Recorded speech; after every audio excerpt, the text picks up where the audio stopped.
Stillman and Company, 102.5, 106.3, The Game, streaming live on Twitter, Twitch, YouTube, and Facebook Live. We are live today from the Spring Hill Heating and Cooling Studios, Bridgestone Arena. Predators tonight against the Ottawa Senators. This is a big one. In fact, they're kind of all big ones. But this one is a biggie, and it is a trap game because Minnesota is coming up, and Minnesota's right behind you in the standings, and Minnesota is coming up right around the corner.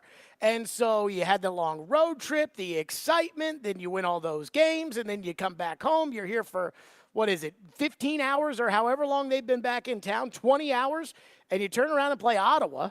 And Thursday's Minnesota, and Saturday's Colorado, and so this one could be a trap game. And on top of it, there are some rumors that are out there about UC Soros and the Predators, and maybe the Predators doing a little bit of a 180. So Barry Trotz will join us at 5 o'clock.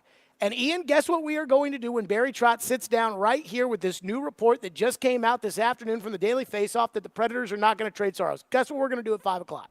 I assume you will ask him. We will ask him about the rumors surrounding UC Soros at 5 o'clock today on this program. But the Titans hit the podium for the first time in what feels like forever today at the Combine. And let me start by saying this.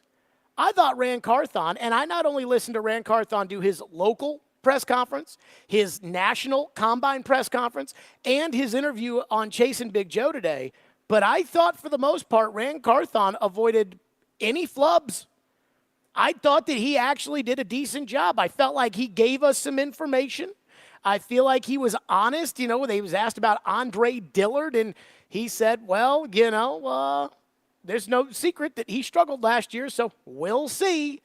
Again, he's not going to come out and say Dillard stinks, but he didn't sit up there and say, oh, no, we think Andre can play left tackle, which was, that's when you tell us the ball doesn't bounce your way.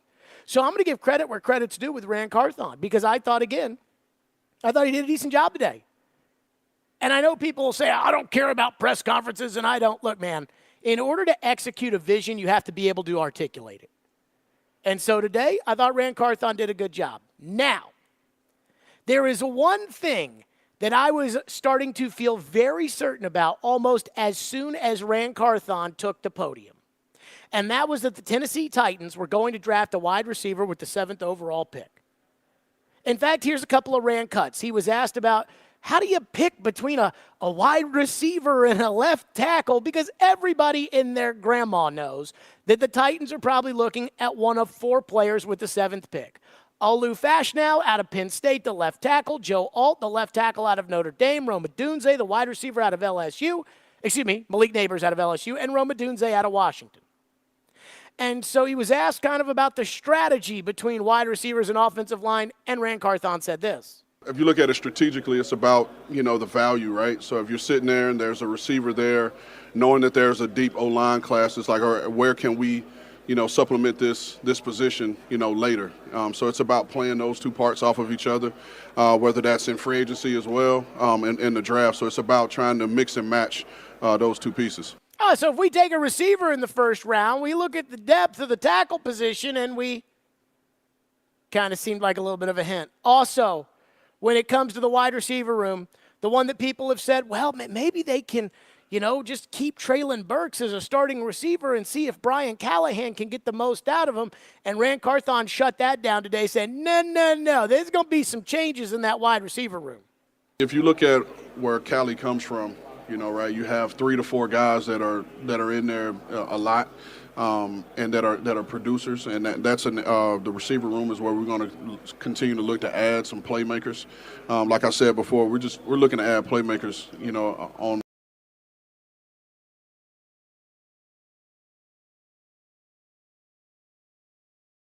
and create more opportunities for us to score. Okay, how do you add multiple receivers? You're going to add multiple free agent wide receivers when there's only one number 1 receiver on the market, and it's Mike Evans? Or are you going to draft that guy? Even Brian Callahan today talking about the depth of the wide receiver class. He doesn't hide that it seems like the Titans are very interested in diving into this receiver group. Yeah, I think there's an element of explosiveness, of speed that we can add that would help us. This is a really fun class of players, really from the top part of the class all the way down to the bottom. There's going to be good receivers. I think you'll find that'll come off the board in the second, third, and fourth rounds that I think will be contributors for some teams. So it's a deep class. There's really a lot of variations of player. There's guys that are good with the ball in their hands. There's guys that are really fast. There's guys that are big and strong. So there's a good mix of talent that fits. And when you're building the receiver room, you're trying to collect a little bit of all of those things. And so it's a fun class to evaluate, and hopefully we can find a couple guys that fit us. So I heard all the same things that everybody else did this morning. And I'll admit, at 10 o'clock, I thought, oh, my God, they're going receiver. But then I really thought about it. If the Titans are making it abundantly clear to all of us that they're going to go wide receiver with the 7th overall pick, what do you think that really means? I mean, again, Ran made it clear that they are adding at wide receiver. And let me just say this. Thank God, because, again, running it back is not, in my opinion, an option. And that with Brian Callahan, we want guys that can get in the paint. We want guys that can get into the end zone. We want the elite premium touchdown scorers. So all those things we heard tell us that if the Titans are on the clock and Rome Odunze or Malik Neighbors is there and it's one of those two guys versus one of the two tackles, the Titans are going with the wide receiver. And I can't blame the Titans for that because weapons matter in this league. The Titans' offense completely fell apart when they traded away A.J. Brown. Why? Because they didn't have their weapons anymore. So then we would say, well, then they'll wait to build the offensive line and they'll sign some guys in free agency and maybe draft a guy in the second round, and they've got Bill Callahan and they've got...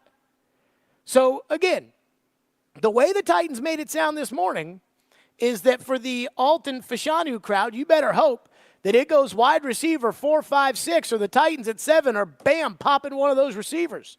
If one of the tackles goes before all the receivers go, it sounds like they're going to take a receiver. If Brock Bowers goes, it sounds like they're going to take a receiver.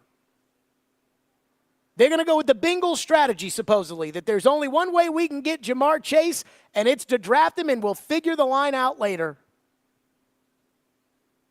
Is it really going to be that simple, though? Is it really that obvious? The question I have after that press conference is not, oh, they're going to go receiver. Which receiver should they go with? It's, did they do all that this morning because they're going to take a receiver? Because they figured, you know what, hey, let's get up there. We don't have to give away any proprietary information. It's not like, for instance, when Brian Callahan was on the midday show today, Caroline asked if Rome Odunze and Malik Neighbors qualified in that elite Jamar Chase category, and he went out of his way to say that they're good players, but he hasn't really gotten into the college scouting yet. Ian, you buy that one? Nah, maybe. I don't. He hasn't gotten into the college scouting? Please. But he did a good job not to say, yeah, I think they are Jamar Chase level, or they're not Jamar Chase level, or they're. So are they keeping it real, or are they doing all this because they want every single person out there to think that they are going receiver because they know that they have to go tackle? And they don't want anybody getting an idea in their head that, you know what, if we want to make sure we get the tackle, we got to jump Tennessee. Let's call the Giants at 6. Let's call the Chargers at 5. We don't want, Tennessee's going to take that tackle. And the Titans know that the only way they can do this, in my opinion, the only way they can do this is if they go out there and they take that tackle. I've been up and down the free agent board of tackles in case the Titans were to decide, you know what, we are going with Rome Odunze with the 7th overall pick because we do think that Rome Odunze is the next whomever. In this case, let's say Jamar Chase. So we're going to take Rome Odunze. Well, here's your free agent tackles. Tyron Smith, injury liability and old. Trent Brown, character issues, weight issues. Michael Onwenu of the Patriots, who's a right tackle, who, by the way, it came out the other day, he's fired his agents. He's going to represent himself. That can't be good. Mekhi Becton of the Jets, he's not very good, and he's got character issues. Jonah Williams of the Bengals, who I think they're probably going to sign anyways, but Jonah Williams of the Bengals, who's going to cost a lot of money and is so bad that the Bengals tried to move him to right tackle from left tackle because they basically said, yeah, we can't keep Jonah Williams out there anymore because Jonah Williams, he's just not very good at left tackle. And they paid all that money. And then there's Jermaine Illuminor, who was playing right tackle this past year for the Raiders. That's who's out there. I can look at this all I want. I don't see 2 starting tackles. So this morning, the Titans got up there, and I thought they did a good job of, again, kind of keeping it real. There weren't a lot of things that they said that I just and said, oh, great, the Titans are treating us like we're stupid again, which they have done far too often lately. But all the love at receiver, just the subtle hints of, well, if we take a receiver in the first round, do we have the depth in this draft to be able to go offensive tackle? It was so over the top for me this morning that at first, I'm not going to lie, my first reaction was, I think they're going wide receiver. Then after about 5 minutes to think about it, I'm like, you know what, I think this is we're going to tell everybody we're going receiver.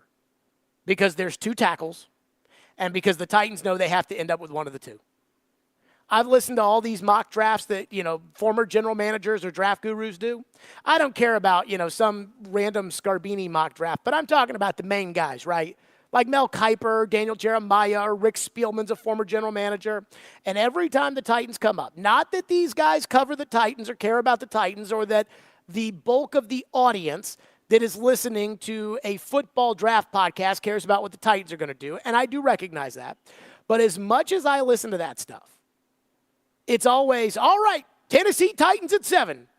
Offensive line, and whoever's doing it, yep, offensive line. They take Olufash now, and that's it. Yep, they take Joe Alt. Although I did hear that Mel Kiper and Field Yates did a little back and forth yesterday, and they ended up having the Titans draft Malik Neighbors. So make of that what you will. But today, all the scuttlebutt was receiver, receiver, receiver, which makes me think that the reality is tackle, tackle, tackle. 615-737-1025 is our phone number, 615-737-1025. Now, finally, we got some clarity. Thanks in large part, by the way, to Caroline. Some clarity that, again, makes me think the Titans are going tackle, tackle, tackle. We'll get to that coming up next because it came from the head coach, Stillman and company. We are live at Bridgestone Arena where the Predators take on the Ottawa Senators tonight. Let's talk about Hiller Plumbing, Heating, Cooling, and Electrical. Their logo will be right there at the center of that ice. Hiller, proud supporters of the Predators. Hey, it's Valentine's season, it's love season, and love is in the air. So find your perfect match this month as we're running out of the dates here in February with Hiller. Get a free UV light when you purchase select new HVAC systems and get a free whole home surge protection when you buy a new whole home generator. Get 50% off of a descaler when you buy a new tankless water heater. And when you do things like that, you'll never be more in love with your home. Trust the guys I trust. That's Hiller Plumbing, Heating, Cooling, and Electrical. Find that perfect match today at happyhiller.com. Again, Hiller's been taking care of my home for years, and they will continue to do so because they are the best. That is Hiller Plumbing, Heating, Cooling, and Electrical. Proud supporters of the Preds, the Vols, and Vandy. Hiller, call the Happy Face truck today.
Have you decided where Peter Skoronski will play? Yeah, his best position is going to be guard. There's always a place to cross train, and he'll get some reps there at tackle. But his NFL position, I think he's going to be a dynamic guard, and I do think that he's got the flex to play some tackle if you need it. But I think his best spot is going to be inside. And he went through some growing pains. That's a transition going from a tackle spot to the guard. Things happen faster inside. Bodies are on you a lot quicker. There's an adjustment period that goes with that, and I thought he settled in as the year went along. And I think getting with my dad in his technique and how he teaches it, I think is only going to make him better at that spot. And so I'm excited for what he is. He's everything you want in the position. And so we'll start with him playing guard and probably cross training some at tackle. Like all these guys will have to play multiple positions, but I think he's going to be a really good offensive guard. All right, there you go. That was Caroline asking Brian Callahan today. Is Peter Skoronski, just say it, is he a guard? The answer, yes, he's a guard. Don't get me started on drafting a guard with the 11th overall pick. But hey, that's a big step because at least it now means that we know the Titans have a need at both tackle positions. They don't have a left tackle. Andre Dillard's going to be released, and he sucks, so forget about him. And they don't have a right tackle because Dylan Radins is not a starting right tackle in the NFL. Somebody came up to me at the last Predators game against Dallas, and they said, wait a minute, is David Rittich really the starting goalie for the Dallas Stars? And I said to my friend, I go, you know how Dylan Radins is your starting right tackle, but he's not really a starting right tackle? And they were like, got it. So now we know that Skoronski's a guard. By the way, we also know when you hear Callahan say that yeah, he went through some growing pains last year.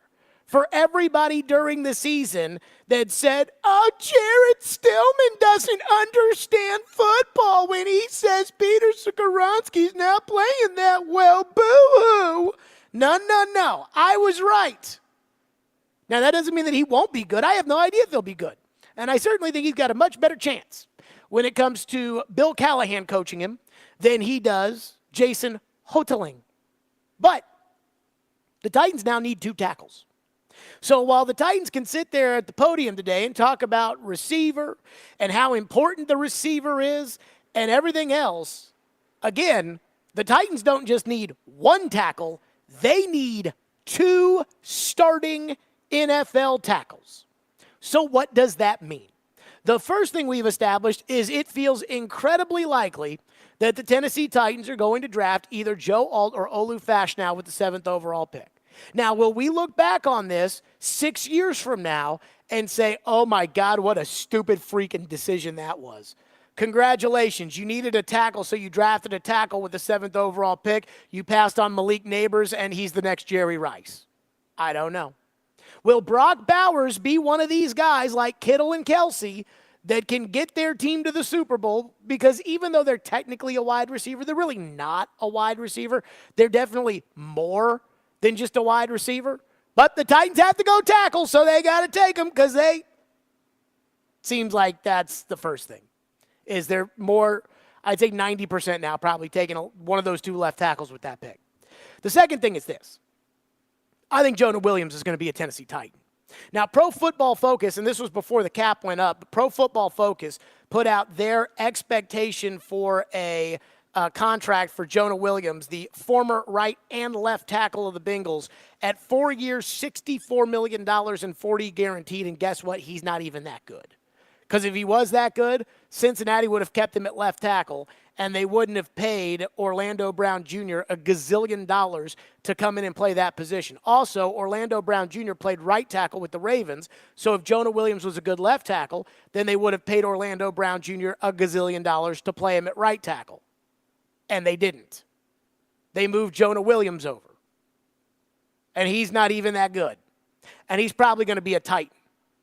And then the second question is, do you draft the other tackle or do you try to sign another tackle? And again, the options, Tyron Smith, Michael Owenu, Jermaine Illuminor. How do you feel about that? And if the Titans don't fill one of those 2 tackle spots, guess what you're going to get to hear a lot of? The tackle story. The one from many moons ago. 2015, I had been at the radio station for a week. Floyd Reese had been at the radio station for 2 weeks. We were working together on a Friday. I know you've heard this story, but not everybody in the audience has.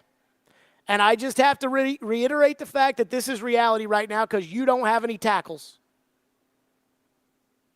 So I said to Floyd before the 2015 season, I said, Floyd, are the Titans going to be any good? And he looked at me and he said, we don't have a right tackle. Again, I barely even know this man. I'm just trying to make small talk with him. And I'm like, it's a pretty important position, huh? Right tackle. Right tackle? And guess what? They got 2 tackles that they need to fix. Because if they're committed to Peter at guard, and they say they are committed to Peter at guard, then you got holes at both tackles. And again, this free agent class, it ain't pretty. So my gut tells me the Titans are going to draft one of the guys that are going to sign Jonah Williams as the other. And that's going to have to be a day one signing because if you don't sign Jonah Williams at tackle, there is nobody else, right? Unless you want to roll the dice on Michael Owenu, who might be on the crazy train, there is nobody else. Chris Hubbard is not a starting tackle in the NFL. Dylan Radins is not a starting tackle in the NFL. So by keeping Skoronski at guard, the Titans have now handcuffed them to they're going to have to draft a tackle and they're going to have to sign a tackle. And there's only one tackle out there to sign, which means they're probably going to have to overpay for him. But that's reality. By the way, let me just say this. Now that it's official that Peter Skoronski's a guard, he better go to the Pro Bowl every freaking season from here on out. I don't want any more excuse making. He was drafted with the 11th overall pick. When you are a rebuilding team and you take a guard with the 11th overall pick, that boy better be going to the Pro Bowl every single year and better have a Hall of Fame career. And we were told when Peter Skoronski was drafted that he's a plug-and-play guard for the next 12 years. Well, it's time to start seeing that. And I know everybody's making excuses for Ran and saying, this is really year one. Last year doesn't count. Now, you won't say that if this team's not very good. You'll do the same thing you did to Vrabel last year. But no, this counts. You drafted a guard with the 11th overall pick. Congratulations. 615-737-1025 is our phone number, 615-737-1025. Unless you want to roll the dice on Jermaine Illuminor. That is kind of where you are. 615-737-1025. Let me say this. Today I was very focused in on Ran Carthon's press conferences more than I was at all anything that Brian Callahan was going to say because, the one that I'm more concerned about in their ability to do their job is Ran. There were a couple things Brian Callahan said that I heard and I was like, oh. And there was one in particular that I'm going to be frank with you. A part of me inside died when I heard him say this. And we'll get to that next, and then we're to your phones. 615-737-1025. Again, we are live from Bridgestone Arena today. Predators tonight at 7 o'clock. Barry Trotz ahead of the trade deadline, 5 o'clock right here on the program. Hey, speaking of big games, tune into 94.9 The Fan today as Vanderbilt takes on Indiana State at Hawkins Field. Pregame is at 4:15 and first pitch is at 4:30. Coverage is also available on the 94.9 The Fan app and at 949thefan.com. And tonight, Vandy basketball takes on Arkansas on the road. Pregame is at 7:30. Tip-off is at 8. Coverage is also available on the 94.9 The Fan app and at 949thefan.com.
but we got a guy named Bill Callahan, a.k.a. Big Coach, who's one of the best in the business.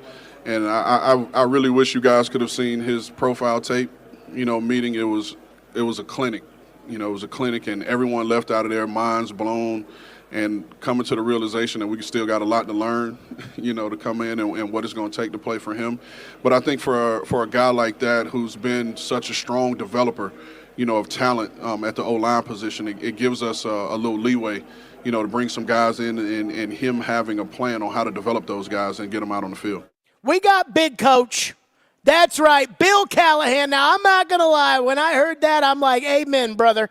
That's right. Bill Callahan, when it comes to the offensive lineman, I want the Mike Munchak treatment. You give me the thumbs up, the thumbs down. If Big Coach says thumbs down, don't draft him. If Big Coach says thumbs up, you can take him. And I'm here for it, and I like it. But there was something Brian Callahan said, and I pretty much liked everything Brian Callahan has said since he became the head coach of the Titans. But he said today on Caroline, Willie, and D-Mace, he said something that, and I'll give Ran credit because Ran did not necessarily go down this road. Ran was asked about the holdovers from the Scarbini group that we've had to watch the last 2 years, and listen to Ran's take on it. You talk to the offensive line. Are there guys that are holdovers here maybe that get a new lease on life under Bill that maybe didn't quite fit or didn't quite perform the way they needed to? Yeah, well, we have a lot of guys under contract that were here last year that'll get the first opportunity to work with Coach Callahan. But just like anything else, we're going to look to continue to add to that room that allow us to get the best five on the field. I mean, he could have answered that question by telling Terry McCormick, no. I mean, I hear that, and I'm like, amen, yes. The answer is no. Brian Callahan today on Caroline, Willie, and D-Mace. I will say that there is some young talent on our line that I do like. I think Jalen Duncan did some good things. I think Petit Frere has talent. I mean, I think we got some guys that have traits that just need to be refined and coached, and hopefully we got more in those spots as well. So not saying that that's where we're going to stop, but we're going to keep trying to add good players. But I think there's some things to work with on the roster as well. No. Now, look, some of these guys are going to end up on the team, right? Because you can't just go out and get 8 new offensive linemen. But, I mean, and if you were to say, like, hey, Brunskill's got a little something, we can figure that out, whatever. But to sit there and say, I think Jalen Duncan did some good things last year. Jalen Duncan sucks. I'm sorry. He had no business being on the field last year. They put him on the field because they're idiots. Because they drafted him as a project, and instead of treating him like a project and saying, this guy does not get on the field, no way, no how, he practices every day, we're going to try to work him, they put him on the field because they're morons, and that's why they're not here anymore. And Jalen Duncan was freaking terrible. And I don't care if your dad is Vince Lombardi, which your dad was not, but I don't care. I don't want Jalen Duncan or Nicholas Petit Frere, a.k.a. PT. I don't want them going anywhere near that offensive line unless everybody's hurt. And if everybody's hurt, you're going to lose. But no. Hey, I'm with Ran Carthon on this one. Yeah, we got dudes under contract. We'll see. Also, what's it say that Dylan Radins, who I thought was infinitely better than both of those two dudes last year, which isn't saying much, but he's not even including Dylan Radins in that at all. Like, yeah, we got some guys that we can work with a little bit. Jalen Duncan, Nicholas Petit Frere. But, we'll see where we go from there. No mention of Radins. That must be Brian Callahan saying, no, he really sucks. But no on Jalen Duncan. I joked when they drafted Jalen Duncan and they put up on the screen on TV and it said most sacks allowed in the Big 12. I said, oh, great. They just found their replacement for Dennis Daly. I'm not putting Dennis Daly out there anymore. No. So a part of me died inside today when Brian Callahan brought those two guys up. There's another thing, by the way, that Brian Callahan said on the midday show that killed me inside a little bit. We'll get to that later. First, your phones, though. 615-737-1025. Adam in Portland's been waiting patiently. Adam, kick us off today. Yeah, I think you're going to be disappointed come draft night, honestly, because what I hear, and I'm just piecing it all together, dude, but the first thing he talks about is dad. Yeah, wait till dad gets a hold of this guy. So I'm thinking this is going to be one of them David Stewart's if we're lucky. Like, it's going to be – I'm not saying they're going to wait that long. It may be second or third, but look at what the Bengals did. If you even say the word Bengal in front of that coach, you start squalling. So he's going to do everything like a Bengal. The Bengals had a chance to get Penei Sewell, and they ended up going with Jamar Chase. I think he's going to try to get the absolute biggest stud wide receiver he could possibly get at 7, and Dad's the best ever, so he's going to fix the line. I think that's what's going to happen, dude. I hope it's not the case. I want a bookend tackle that's better than Taylor Lewan ever even thought about being, but I don't think it's going to happen. So I disagree with you. Now, I'm not going to be upset if they take a wide receiver. I'll just tell you that right now. Adam, thank you for your call. I'm not going to be upset if they take a wide receiver because I think these two receivers might be pretty good. I saw Matt Miller, ESPN's draft guru, had a comp on Roma Dunze today at ESPN.com, and it is Jamar Chase. Couple that with Daniel Jeremiah at NFL Network, their lead draft analyst, who said that his comp on Roma Dunze is Larry Fitzgerald. I'm not going to bitch if they draft Larry Fitzgerald. If they do what they did last year and they draft the punter at a position that nobody ever drafts in the first round, just like they drafted a guard last year, I'll go crazy. But I'm not going to be disappointed if they go tackle. I'm just saying this. Everything they did this morning led everybody to believe that they're going to take a wide receiver with the 7th pick, which I think every single person in America would then have to think if a team is selling you on one hand that they're going to go this position in the first round of the draft, what are the chances in reality that they don't go in that spot? One texter says, Jared, do you trust the Titans to fix the offensive line without drafting a tackle at pick 7? Because a dynamic wide receiver could be franchise-altering at 7. And I love Big Coach, but he's not a miracle worker. Let me answer that question for you. No. And it's not that I don't trust the Titans because I am worried.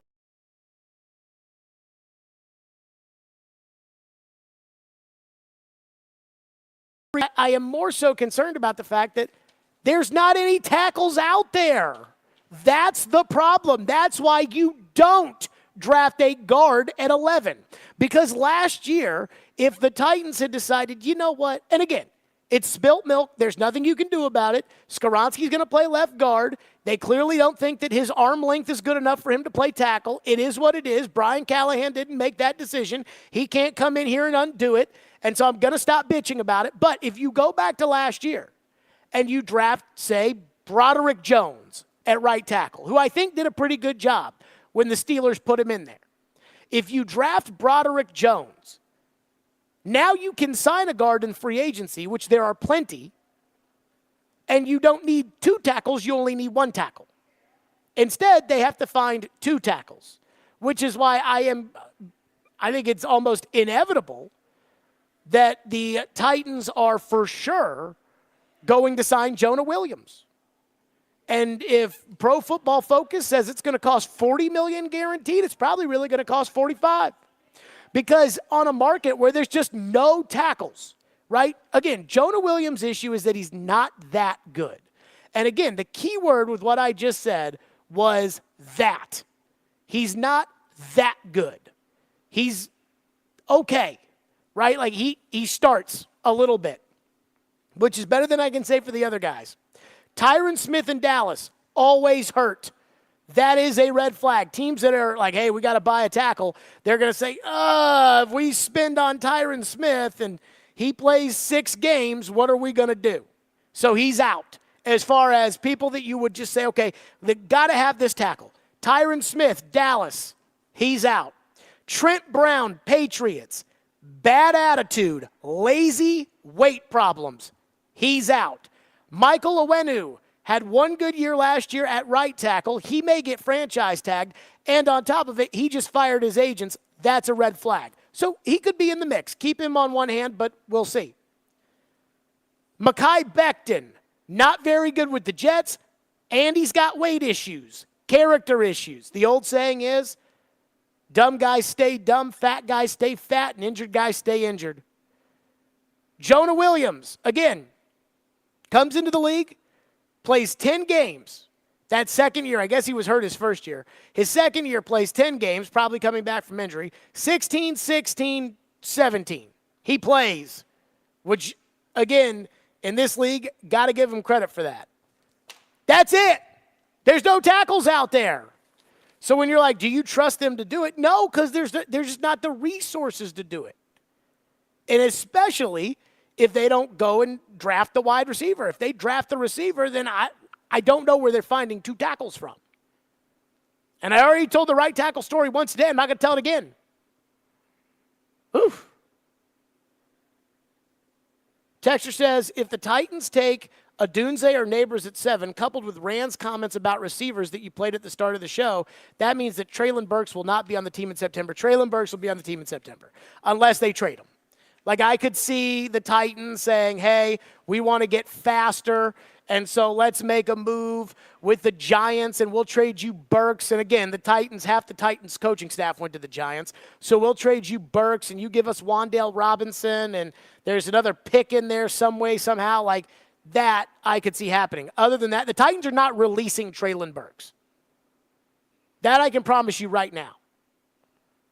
615-737-1025. Robbie Stanley texted me and said Brian Callahan probably saw tape of Radens with his 67 false start penalties. And guess what? I still thought Radens was better than Duncan and better than PT. Now, PT got hurt, but I thought when PT was in there, I thought he sucked. I told you, I think right now, Dylan Radens, if it was up to me, Dylan Radens would have gotten the Titans Offensive Lineman of the Year award from me. That's how bad it was. 615-737-1025, 615-737-1025. More of your phones here on the program, again, of what the Titans said. And Ran Carthon said something today that he and I are completely and totally 100% in agreement with, totally lockstep. I can co-sign this message. And quite frankly, I think it might be about me. We'll do that next. Stillman and Company right here on the program, 615-737-1025. If you want to get in, again, that phone number is 615-737-1025. Nashville's best deal this week is 312 Pizza Company. 312 Pizza Company serves the best pizza in town as well as Chicago-style eats like Chicago dogs, Italian beef sandwiches, and more. Get half off a $30 gift card to 312 Pizza Company at thegamenashville.com/deals now while supplies last.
Stillman and Company, we are live today at Bridgestone Arena right here on 102.5, 106.3 The Game. And Preds fans, do not miss tomorrow night's Smashville Live at Brewhouse South in Cool Springs at 6 o'clock. And you will get to meet Predators players Michael McCarron and Dante Fabro. Smashville Live is brought to you by the Black Abbey Brewery Company and ESPN Bet Sportsbook. And again, Barry Trotz will join us right here at the desk at 5 o'clock. So, I got to get to this Ran Carthon thing, and then we'll get to your phones here on the program. Because, some people criticize Ran, some people are pro-Ran, and as they begged of all of us, give Ran a second chance. All right, we'll see. And I thought today, for the most part, I thought he did a very good job at the press conference and the interviews and the local interview and then the one with Chase and Big Joe. But he was asked about criticism that he receives. Now, Chase didn't name names. And I don't think I'm the only person that's criticizing Ran Carthon. But he was asked about criticism, and here's what Ran Carthon said. How did you adapt to that and adjust to getting that criticism to make yourself stronger and make you better at your job, and how will you apply that into year two? Man, I just ignore the noise. I mean, there's a reason why I'm not on social media, so you don't have to hear all that. Like, I'm not on social media, but, I have friends and family that are, and they kind of, keep me in the loop. Again, you don't, go out to be in one of these positions and not know that scrutiny is going to come. But to me, the cure-all to it all is winning football games. And that's what my focus is and always will be, is winning football games. And I know that the more we could do that, the better off we'll be. And that's my job. And I know ultimately if I don't do enough of that, then I know this won't be my job. And so I try to stay focused on, the guys in the building hear me talk about it all the time, keep the main thing the main thing. And the main thing is constantly improving this roster and putting us in position to win football games. And so that's always been my focus. Okay. I 100% agree with that. Look, Ran Carthon's job should not be to make me happy. Ran Carthon's job is to draft good football players, sign good football players, build a winning team, bring in the right coaches, and on Sundays in the fall, win. That's the job. I have never met a coach or a general manager who ever got fired who didn't have some sort of excuse that was like, well, we were 3-2 and we had just won two on the road in a row, and then our running back broke his foot, and then all of a sudden we had the quarterback get injured, and now all of a sudden we're 3-6 and the owner's mad and we force a trade and I get fired and guess what? Every single one of those guys that got fired, it always has to do with something bad happening. You never hear somebody say, you know what my problem was? I won too many games. I won too many games and I got fired. Nope, that's not how it works. So the truth is, nothing that I say or anybody else says means anything. And all that matters is whether or not they win. And I'm glad we're on the same page. And people will say to me sometimes about the criticisms, they'll say, man, that was harsh, or that was unfair, or that was, you have never heard me criticize that man's family. You have never heard me criticize his upbringing. You have never heard me criticize where he's from. You've never heard me criticize anything personal. It's all about ball, baby. That's how I am. It is all about ball. That's like, again, TD gets mad and says, it's personal. I said, it's not personal. Personal attacks would be about, oh, yeah, I think he's lazy. I didn't say that.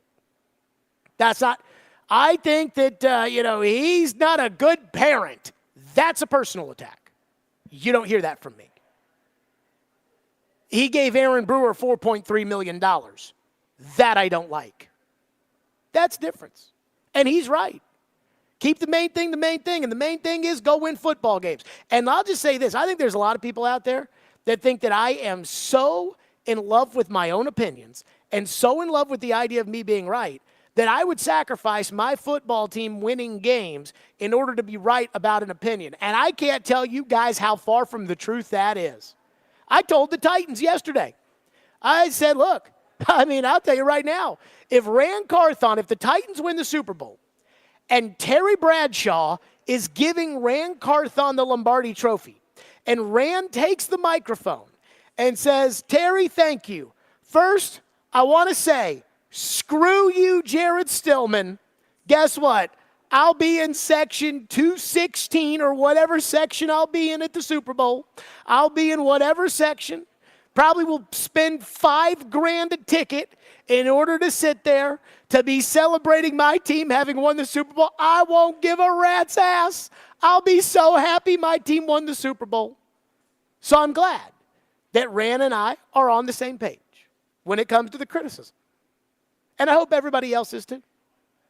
One texter into the text line says, Ran doesn't come across as a serious person. Accuse me of being whatever, but he just doesn't. I feel like it sets a terrible tone as one of their leaders of the organization. I don't know how you could have gotten that from today. I thought Ran was every box he needed to check today in terms of what he did at the press conferences. I thought he did for the most part. At the very, very end, he got into that fit, Ian. Oh, yeah, he did. Intelligent, was it fast, intelligent, instinctive? Fast, instinctive, and tough. We want fit. And he even had a backup for the F for offensive linemen who are not necessarily fast. What was the backup there? Was it like fundamentals? Yeah. I mean, come on now. One texter says, I'm surprised you like Ran today. Ran pumped the brakes on spending big money in free agency. We'll get to that in just a second because that is definitely worth talking about. Texter said PT was hurt, and before that he was out with gambling, so he wasn't game ready. Can get the left tackle in the draft and see if Nicholas Petit-Frere can be coached up and replaced this year if he's not. No, Will, in the text line. You want to know why you can't do that? Ian, why can't you do that? Why can't you just, let's see if Nicholas Petit-Frere can play right tackle this year for the Titans. What do you mean, why? Can't go into the season without a right tackle, or else you're going to hear me tell the story every single day. We don't want that. About how you don't have a right tackle. And counting PT as a right tackle is not right. He's not good enough. He has not done enough in the league for me to say, okay, right tackle, you're good. Now, I do wonder this. I haven't seen what the Browns plan to do when it comes to Jack Conklin. And the Browns don't play by the same salary cap that you do. The Browns spend infinite dollars on their team, so they may keep him. But last year, DeJuan Jones came in there and did a pretty good job at right tackle. And Conklin's expensive and hurt and old. And, I mean, it wouldn't surprise me if they did something along the lines of maybe thinking about bringing Jack Conklin back. And normally I'd be against it. You know, why go back? But at the same time, I've been over this tackle list far too many times. 615-737-1025 is our phone number. Speaking of the free agent spending, Ran Carthon today talked about it, and he even talked about it a little bit more. And I think one thing he said was just, I have to say it, right? Like how CNBC tells you, check with your financial advisor first. Don't take our stocks seriously. And the other was, oh, no, trust me. We understand. I actually think he and I might be on the same page here again. We'll do that next. Stillman & Company, 1025, 106 through the game.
Stillman and Company, 102.5, 106.3, The Game, streaming live on Twitter, Twitch, YouTube, and Facebook Live. We are live from the Spring Hill Heating and Cooling Studios, Bridgestone Arena tonight.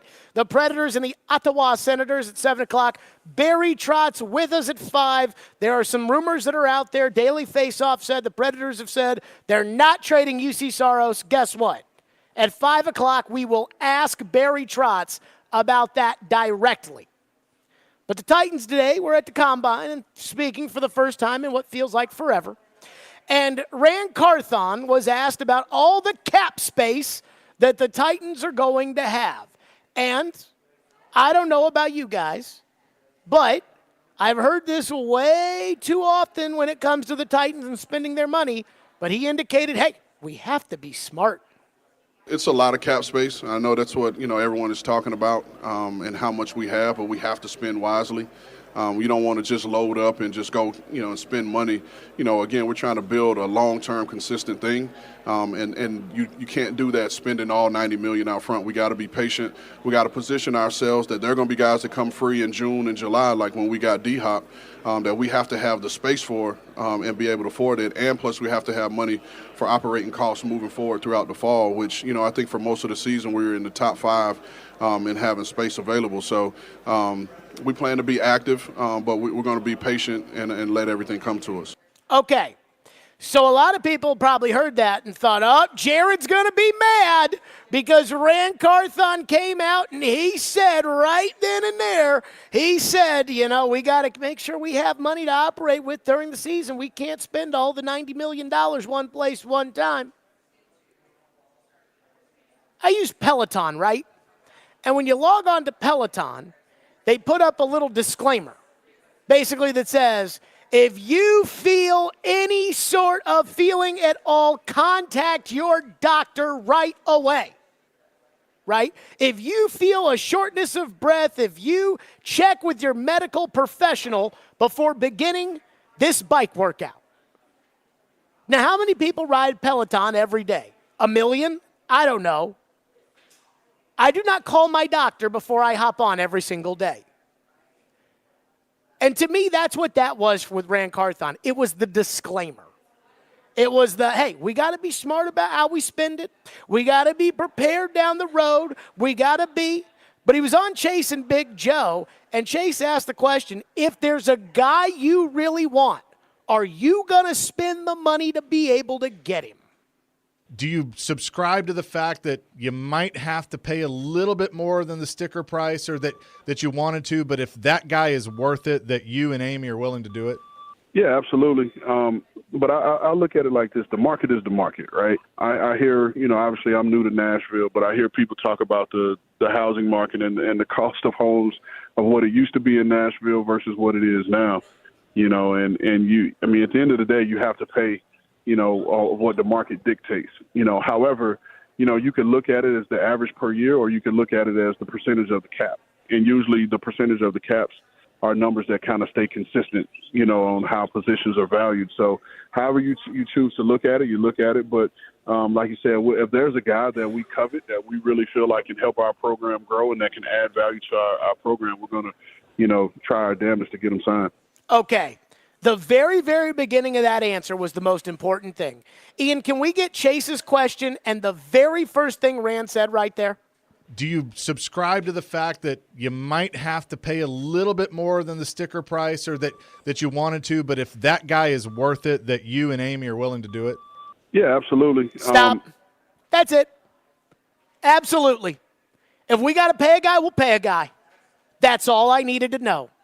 So when somebody texted in earlier today and they said, I thought you wouldn't be happy with what Ran said. I'm like, that's just the disclaimer. I'm not worried about that. I'm worried about, there's only one tackle on the market that makes any sense for this team. It's Jonah Williams. Pro Football Focus says 4 years, $64 million, 40 guaranteed. Let's say that in order to make sure he's a Titan, it's going to cost you $75 million instead of $64 million, and instead of $40 million guaranteed, it's going to cost you $45 million guaranteed. Well, that's not the market. But is it worth the extra $5 million guaranteed, which is what this is really about? Is it worth the extra $5 million guaranteed to make sure you have a starting tackle? And the answer is yes. And so Ran knows, at least my sense of what he said today was, he knows what the market value for a guy is, and he knows if he really, really wants a guy, he's going to have to overpay a little bit. And even today with Chase and Joe, he said he's going to have his walkaway price. But the question is, how many guys do you have to pay? We've talked about the 16 holes that this team has. Left tackle, wide receiver, tight end, center, right tackle, right guard, defensive end, inside backer, corner, safety, long snapper, kicker, backup quarterback, running back. 16 holes. How many guys, how many positions are day one free agents? For instance, running back is not a day one free agent position unless you absolutely have to have one of those guys. If you can look at him and say, hey, it doesn't matter if it's Gus Edwards or if it's Zach Moss or if it's Austin Eckler or if it's Josh Jacobs, it doesn't matter. We got to get it back in free agency to pair with Tajay Spears. Then you don't have to spend top of the market money. You can wait. You don't have to sign him on day one. You wait until week 2, and then who's ever left, you say, hey, I'll give you $2 million. Done. But if you have to have Saquon Barkley, then you have to overpay for Saquon Barkley. So the positions where the Titans have to overpay, they have to pay one wide receiver, regardless of if they draft the Dunze or if they draft Malik Neighbors, they have to pay one wide receiver. The second position is 3 offensive linemen, one of whom is a tackle, one of whom is a center, and one of whom is a guard. Because you're going to have to, if you're going to draft one of these tackles, and if you're thinking you're going to draft a receiver, and today I got the sense that they were telling everybody they were going to draft a receiver, which makes me think that they're really going to turn around and draft a tackle, and knowing them, they might draft a guard. I kid. But if you think you're going to draft a tackle, then you only need to sign one tackle. But you got to sign them on day one because, again, there's just not enough guys out in free agency for you to be able to sit there and wait and play around with. You got to sign that guy today. Guard, maybe you can wait on guard a little bit. Center, you got to sign the guy today. You've got to have a starting center, and there's 4 of them on the market. And there are probably more than 4 teams that need a center. You also have to pay one corner. Whether it's to go all in on L'Jarius Sneed, and I don't know if he'll get tagged. I don't think he will. I do think Jalen Johnson of the Bears gets tagged, so take him out. But Kendall Fuller or Chidobe Awuzie, one of those guys, you have to pay. And if the market says for Awuzie, Pro Football Focus says the market is 2 years and $21 million, so you're talking about 10.5 a year, it's probably going to be more like 13. But you got to have them. The other needs the Titans have, theoretically, they could wait until day 2 or week 2 in order to get.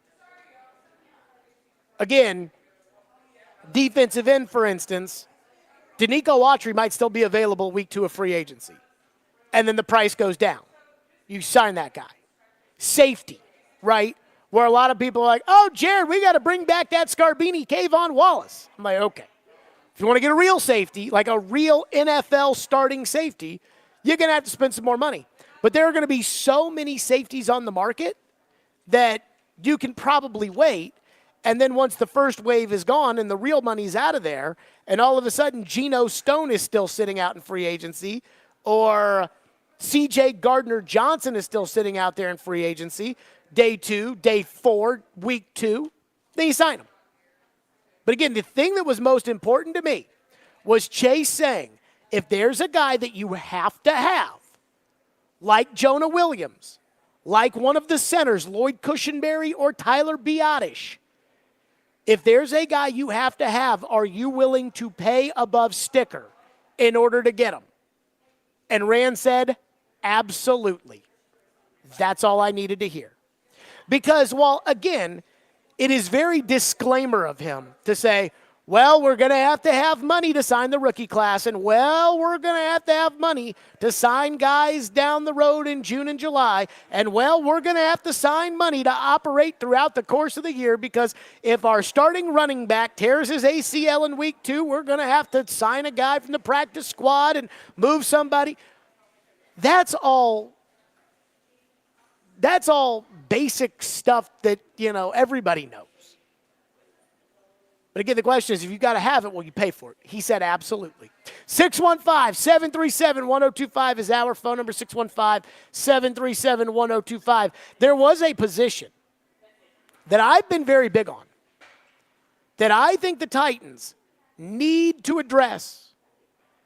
I think they've got to address it. And I am convinced after today, I said there were 2 things Brian Callahan said that part of me died inside. This is the second thing that he said that killed a small part of me. We'll do that next. And then your phones. 615-737-1025, Stillman & Company, 102.5, 106.3 The Game.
my number one thing is say adding playmakers to our team, whether that's offensively, defensively. Just looking to bring people in that love football, that want to be in our place. I mean, if you look at the way our coaching staff was built, we got, some of the best coaches available. I think a lot of guys had other offers and could have been in other places but chose to be with us. And that's the talent part about who they are. But if you look at who they are as people and their passion for the game, I think it resonates and it's going to permeate throughout our locker room. There you go. That was Ran Carthon saying, hey, we need to add playmakers. And I agree on both sides of the ball. Now, the idea of, we want guys who want to be here, I mean, I think that's more talk than it is anything else. Like, money's important to people. And it's okay. Darrelle Revis didn't care about winning. He didn't care about what team he was on. He didn't care about any of that. He cared that you paid him. And when the New England Patriots paid Darrelle Revis, he played his tush off and they won the Super Bowl.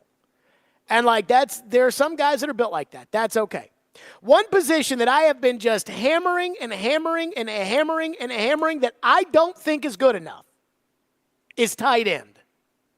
I drank the Chigakonkwo Kool-Aid last year when they said, hey, we're going to promote Chigakonkwo, who was the backup tight end to Austin Hooper. We're going to promote Chigakonkwo to the starting tight end. We're not going to look at the free agent market for a real tight end. We're not going to think about drafting a tight end until later in the draft.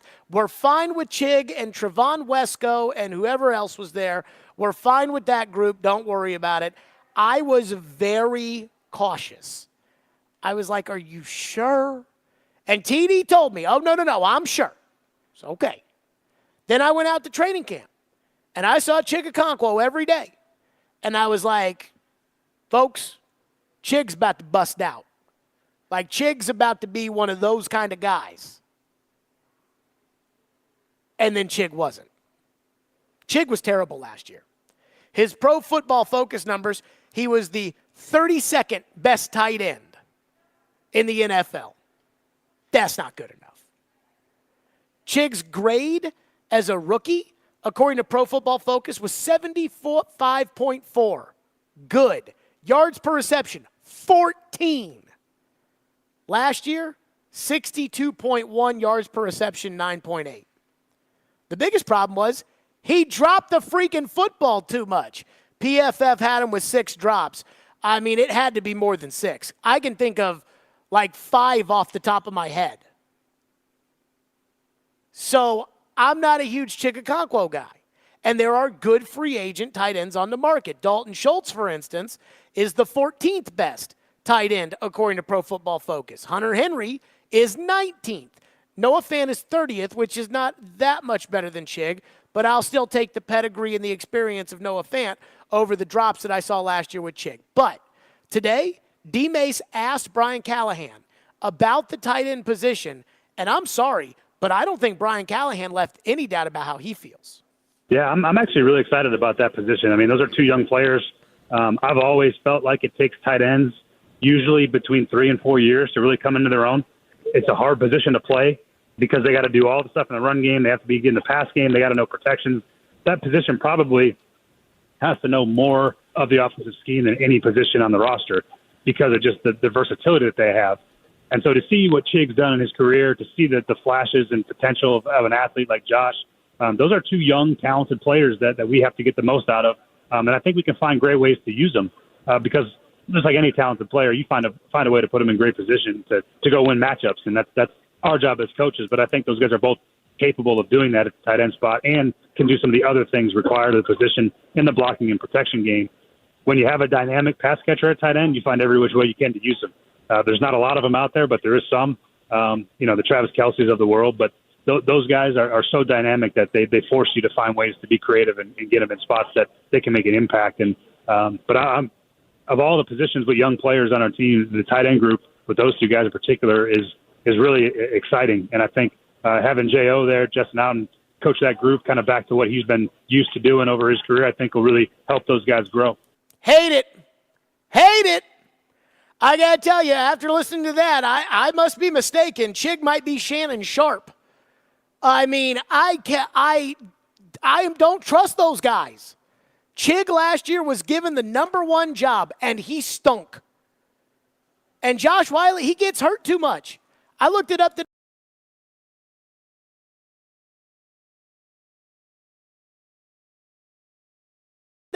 He gets hurt too much. And there are too many veteran free agents on the market. Dalton Schultz of the Texans, Hunter Henry, Noah Fant. They have Hunter Henry, Pro Football Focus does, at 2 years and $8.25 million guaranteed. Doesn't it make sense to sign that guy for that money? Again, 2 years, $8 million guaranteed, $12 million total. Doesn't it make sense to sign Hunter Henry? And if Chig beats out Hunter Henry, great. Then you release him the next year and you're fine. What's the problem with that? But I get very, very nervous that the Titans are going to run it back this year with Chig and Josh Wiley, and I think they're going to get the same results they got last year, which was Chig's inconsistent, shows the raw ability and talent, but is inconsistent, and Wiley gets hurt. That's just not a risk I'm willing to take. And so when I heard Brian Callahan say that today, and he was talking about, I think this is one of the best young, bright spots we have on the roster, I thought, no. So that's one of the things that killed me inside. The other one, Ian, can we get this where, again, he wasn't even asked about the guys on the roster that were good last year on the offensive line that his dad could fix, but he just volunteered this up anyways? I will say that there is some young talent on our line that I do like. I think Jim Duncan did some good things. I think Petit has talent. I mean, I think we got some guys that have traits that just need to be refined and coached, and hopefully we got more in those spots as well. So I'm not saying that that's where we're going to stop, but we're going to keep trying to add good players. But I think there's some things to work with on the roster as well. Oh, my God. Get me some Rolaids or some Tums or some. I can't. He was just trying to be nice with PT. No, he wasn't. He said he's got some traits. Where's Dylan Radins then? I don't know. Dylan didn't get a shout out. Why didn't Dylan get a shout out? He played better than both of them. Well, maybe PT has better traits. No, I think he thinks he can coach PT. And I don't like it. Or Big Callahan. And I think he thinks that he can coach Chig. And I don't like it. I want better players. 615-737-1025. Our phone line driven by WilsonCountyHyundai.com. 615-737-1025. Dexter says, Jared, do you have more confidence in Ran Carthon to get the free agency signings right or the draft picks right? I don't believe he gets either right, says the texter. That's what last year's data tells us. This is a very pivotal offseason for the franchise, and I am extremely nervous about it again. Ryan in Nashville says. He also says, P.S., thanks again for being the only voice of reason in Titan world. I love your no BS, tell it like it is approach. I'm kind of with you. Like, I'm incredibly nervous. I think I'm more apt to trust Ran with the free agent signings than I am with the draft, simply because the free agent signings, to a certain extent, it's a known quantity, and a lot of the guys that are out there, because you have a new coaching staff, have coached a lot of the guys that we're talking about adding, right?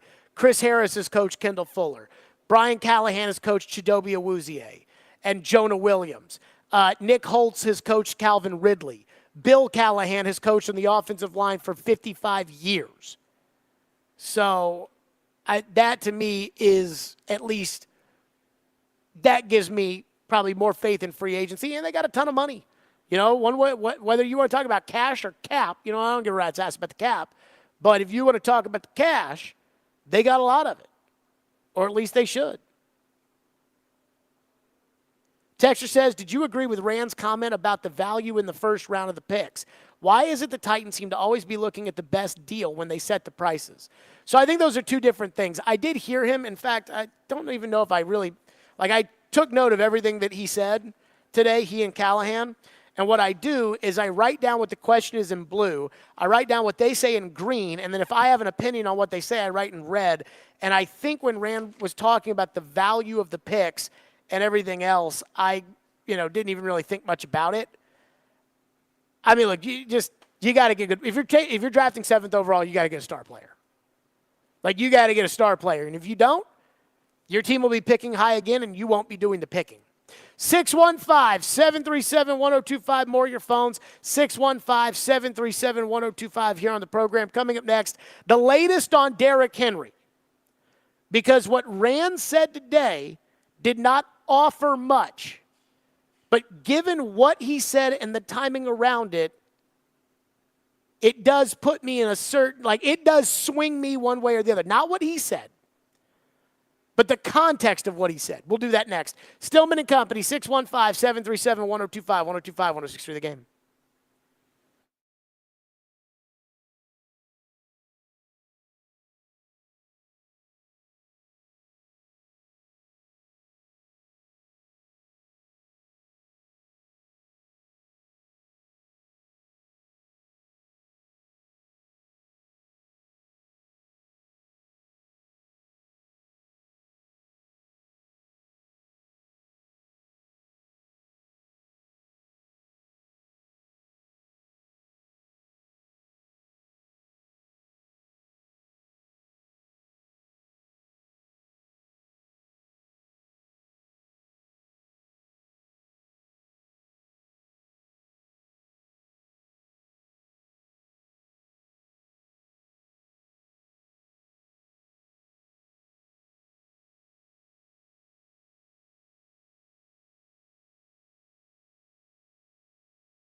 Stillman and Company, we have a breaking update from the TBI, the Tennessee Bureau of Investigation, to pass on an Amber Alert for an endangered child. An endangered child alert has been issued for 15-year-old Sebastian Wayne Drake Rogers on behalf of the Sumner County Sheriff Office. He was seen earlier today near Stafford Court in Hendersonville wearing a black sweatshirt, black sweatpants, and glasses. If you have tips, call the Sumner County Sheriff's Office at 615-451-3838 or 1-800-TBI-FIND. The search continuing this afternoon, and an Amber Alert has been issued. And based on additional investigative information developed during the search for Sebastian, an Amber Alert is being issued. So, again, he was last seen in Hendersonville, black sweatshirt, black sweatpants, and glasses. Again, if you have any tips, contact TBI. Okay, so Ran Carthon today was asked, obviously, as of course everyone's going to get asked about Derrick Henry. He was asked about Derrick Henry in the latest. Are you going to re-sign Derrick Henry? What's going to happen? Here's what he said. Well, Derrick and I had a good conversation on the way out, and he knows where we are and we know where he is. I think you guys that have been around, a year know that we don't really talk about, players' contract status in public. But we'll be well positioned to do whatever we need to do. However, when those conversations need to be had, we'll have them with Derrick and his team. Okay, so that sounds like the definition of saying nothing, but it's not. Because, again, he said, hey, I talked to Derrick on his way out. And that takes me to the context of what he said. So the last time he's talked to Derrick Henry, or the last time they've broached Derrick Henry, or the last time it's been a thing, was the Monday after the Jacksonville game. Right? The Titans had Mike Vrabel and Ran Carthon conduct exit interviews with the players, and on Tuesday, they fired Mike Vrabel. That same Tuesday, Derrick Henry recorded a podcast with Bussin' with the Boys. And the reason I say this is because, again, Ran said, hey, I talked to Derrick on the way out. He knows where we are. We know where he is. And so, we're positioned if we want to circle around to do that. But this is how Derrick Henry was feeling after he had met right with Ran Carthon that day. Seems like the door to the Titans is closed. And that's not a bad thing if it is. No, I'm not saying it like it's closed, but I just feel like I said earlier, I feel like they're going in a different direction. And I feel like today definitely solidified that.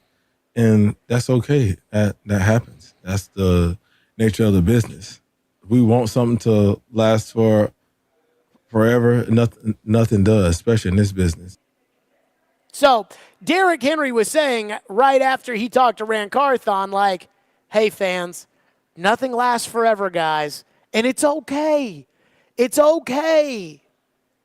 So when Rand says the update is, hey, Derrick and I talked on the way out, so we'll figure that out. Then I go back to, okay, where was Derrick after that conversation? That's where Derrick was. There was another thing that I heard on the Derrick Henry front today that I actually thought was pretty alarming. And that is Brian Callahan was asked if he's talked to Derrick Henry at all since getting the job. He can talk to Derrick Henry. It's not tampering because Derrick Henry is under contract with the Titans. So Derrick Henry's coach technically is Brian Callahan. He's allowed to reach out to Derrick Henry. Here's what Brian Callahan said.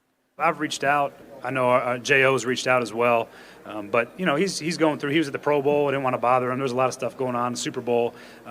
But I think that there's a great relationship with him and the organization that I know that he's always going to have the Titans in his heart. So whatever that looks like moving forward, we'll keep working through it. But I know what he means to the city and to the team, and I'm looking forward to getting to know him. Okay, so he said, I've reached out. J.O. is Justin Outman, who's the tight ends coach, but last year he was the running backs coach. I've reached out. J.O.'s reached out. I didn't want to bother him at the Pro Bowl and then the Super Bowl, and that was 3 weeks ago. There has been time to call Derrick Henry. And so when he says he reached out to Derrick Henry, what he didn't say is whether or not he talked to Derrick Henry. And so it sounds, Ian, does it not sound by what he said right there that he hasn't talked to Derrick Henry? Who is that? Callahan? Yeah. Yeah, maybe. I've reached out to him. J.O.'s reached out to him. But I know that he's got the Titans in his heart. That sounds to me like he hasn't talked to him. Like he didn't reach back out, like he reached out and Henry didn't answer? I reached out, It's like when you're reading a story and it's, so-and-so has not responded to requests for comment. Mm-hmm. So he reached out to Henry, and Derrick Henry didn't call him back? Now, let me just say this. Regardless of whether or not Derrick Henry thinks he's coming back to the Titans or Derrick Henry's not coming back to the Titans, and from where he was on that Bussin' with the Boys interview, it sounds like Derrick Henry was thinking that he was not coming back to the Titans. Regardless of that, if you're Derrick Henry and the head coach of the football team that you currently play for calls you, don't you need to answer the phone? Like, is it not worth the 8 minutes of your day or however long it is? And maybe he just said, hey, I've reached out and J.O.'s reached out, and that they did talk to him, and he just didn't say whether or not they talked to him. But it sounds like when you say I reached out to him, that doesn't sound like I talked to him. Because when you tell somebody that you talked to them, you say, I talked to him. Yeah, I talked to him, and J.O.'s talked to him, and, it was really great to chat with him. And, look, it's a business, and I understand that. But, just everything I've heard about him and the conversation I had, he is absolutely 100% a stand-up guy. He didn't say that. So I'm sitting here thinking to myself, we've had all these conversations about, do the Titans want Derrick Henry? And on the flip side, we've had the conversations of, is there a market out there for Derrick Henry? And in this instance, it feels to me like it's the Titans that are trying to call Derrick Henry just to check in to say, hey, man, what do you think? And it's Derrick Henry who, as soon as he sees it's like, click, not answering that. Put him on mute. Block this caller. And it's one thing, for Brian Callahan to reach out. Maybe Derrick doesn't have his number, wasn't sure. He leaves a voicemail.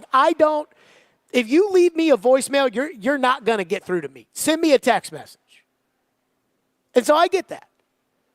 But I guarantee you Derrick has Justin Outman's phone number because he was the running backs coach last year. And so if the running backs coach is calling and the running backs coach says, hey, man, I want you to talk to coach. He's trying to get in touch with you. I think you should talk to him. And you still don't call him back,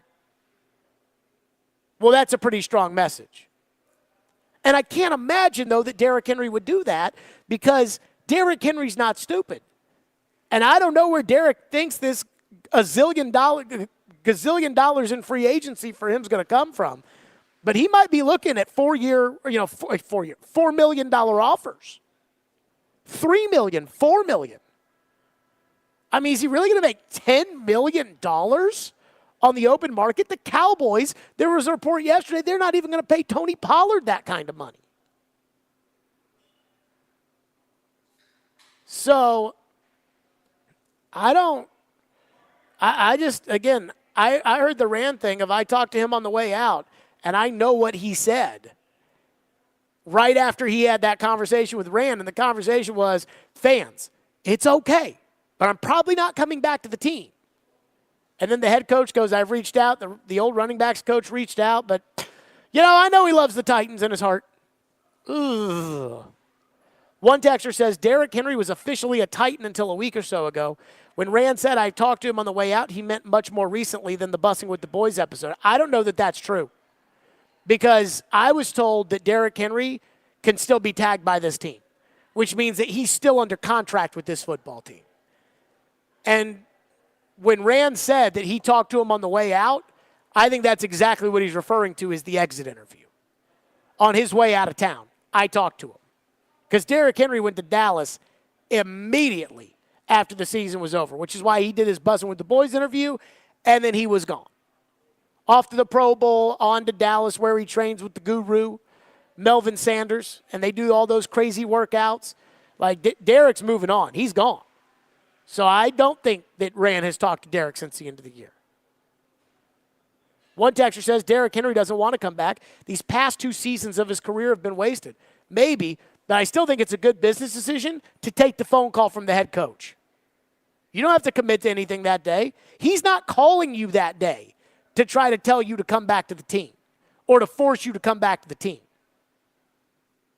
If the head coach of the Titans calls and you're Derrick Henry, you need to answer the phone.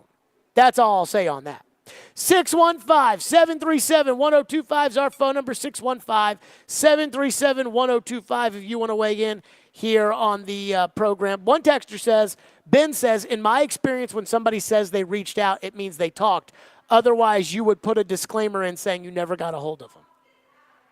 Ian, would you say reached out means they've talked, or do you think reached out means I reached out?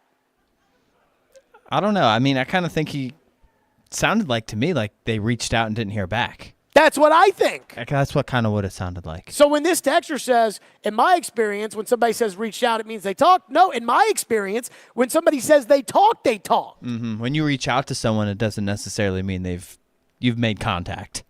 I cannot believe that Derrick Henry would not return the call of Brian Callahan.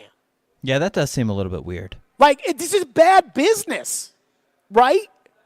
I mean, maybe he doesn't want to get his hopes up or, considering he thinks the team is probably moving on. But you would think he would probably respond, yeah. I mean, the people who I don't ever call back are either A, people I don't want to talk to, or B, people that I'm not against talking to. I was just busy when they called and I didn't think about it because it wasn't important to me. Like, that's what that is. So, I mean, when I hear reached out, I hear Derrick didn't call back. 615-737-1025. Big rumors on the Preds front. We'll take a Titans breather for a second. We'll hit them, and then we'll get to the next hour, and Trevor will join us. Stillman and Company, 102.5, 106.3 The Game.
Have you had any talks about the goaltender? Have you had any talks with New Jersey here as we start to kind of get going and things like that? No. Me and Fitzy talk all the time. Not necessarily about Juice, but I know goaltending. He always circles back, and I go, "Oh, this is what we need if we're going to do something like that."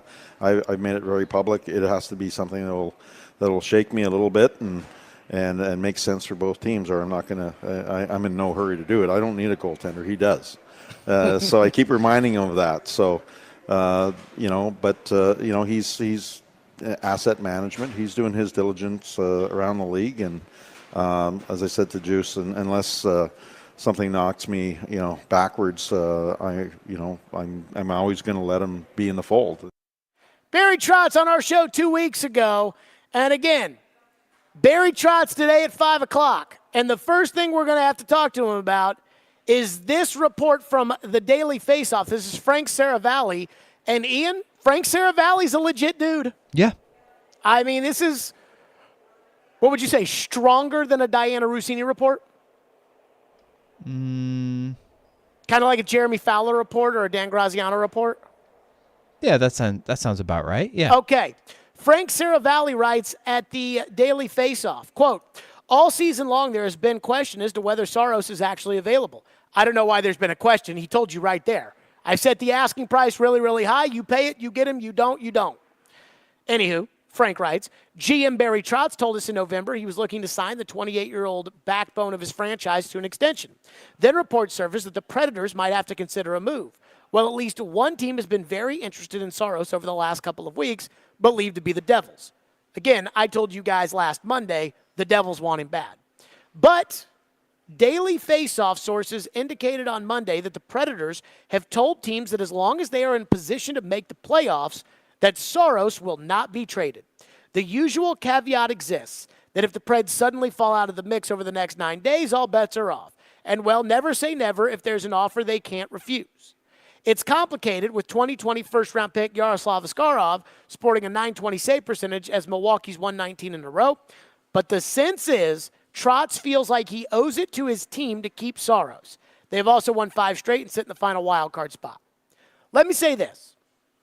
At 5 o'clock, we will ask Barry directly, is UC Saros off the trade market? Because I don't believe this. And I'm not saying that Saravalli, is wrong or whatever, but I've talked to Barry Trotz about this for about the last 6 weeks straight, about trading the goalie and what you're going to do here and what do you think about this there. And the sense I get, the same thing that we just was in that cut right there, is the price is the price. And the price is astronomical. So if you meet the astronomical price, which nobody in the league's probably going to do, because forwards, young goal-scoring forwards are valued higher than goalies, which is why they make more money, and because the last 2 Cup champions have done it without a goaltender, then you get the player. If you meet the price, you get the player. If you don't get the player. I've thought that the whole time, whether or not they won or lost. Caroline last week was like, well, do they need to drop the price if they want to get it, trade him? And I'm like, no, you don't need to drop the price. The price is the price. Well, if it's true that Barry Trotz, after this 5-game winning streak, has decided, well, I'm not so sure about this, and maybe I owe it to the team to keep Saros. No. I disagree. And I'll tell you why. Because Barry said at the beginning of this season, and has doubled down on this, but Barry said, I will not do anything to hurt the long-term Nashville Predators this season. He said it. Well, I don't care if the Predators are in position to make the playoffs, and I'm excited about that, and I'm going to tonight's game, and I'm going on Saturday, and Thursday is a huge one, and I'm going to watch that one on TV. Like, I don't care about all of that, even if they make the playoffs or not. I mean, I want them to, and I'm excited. But, long-term, this team's not a Cup contender this year. And that's a David Poyle move. Adam Vingan texted me today, and he said that, the kind of move of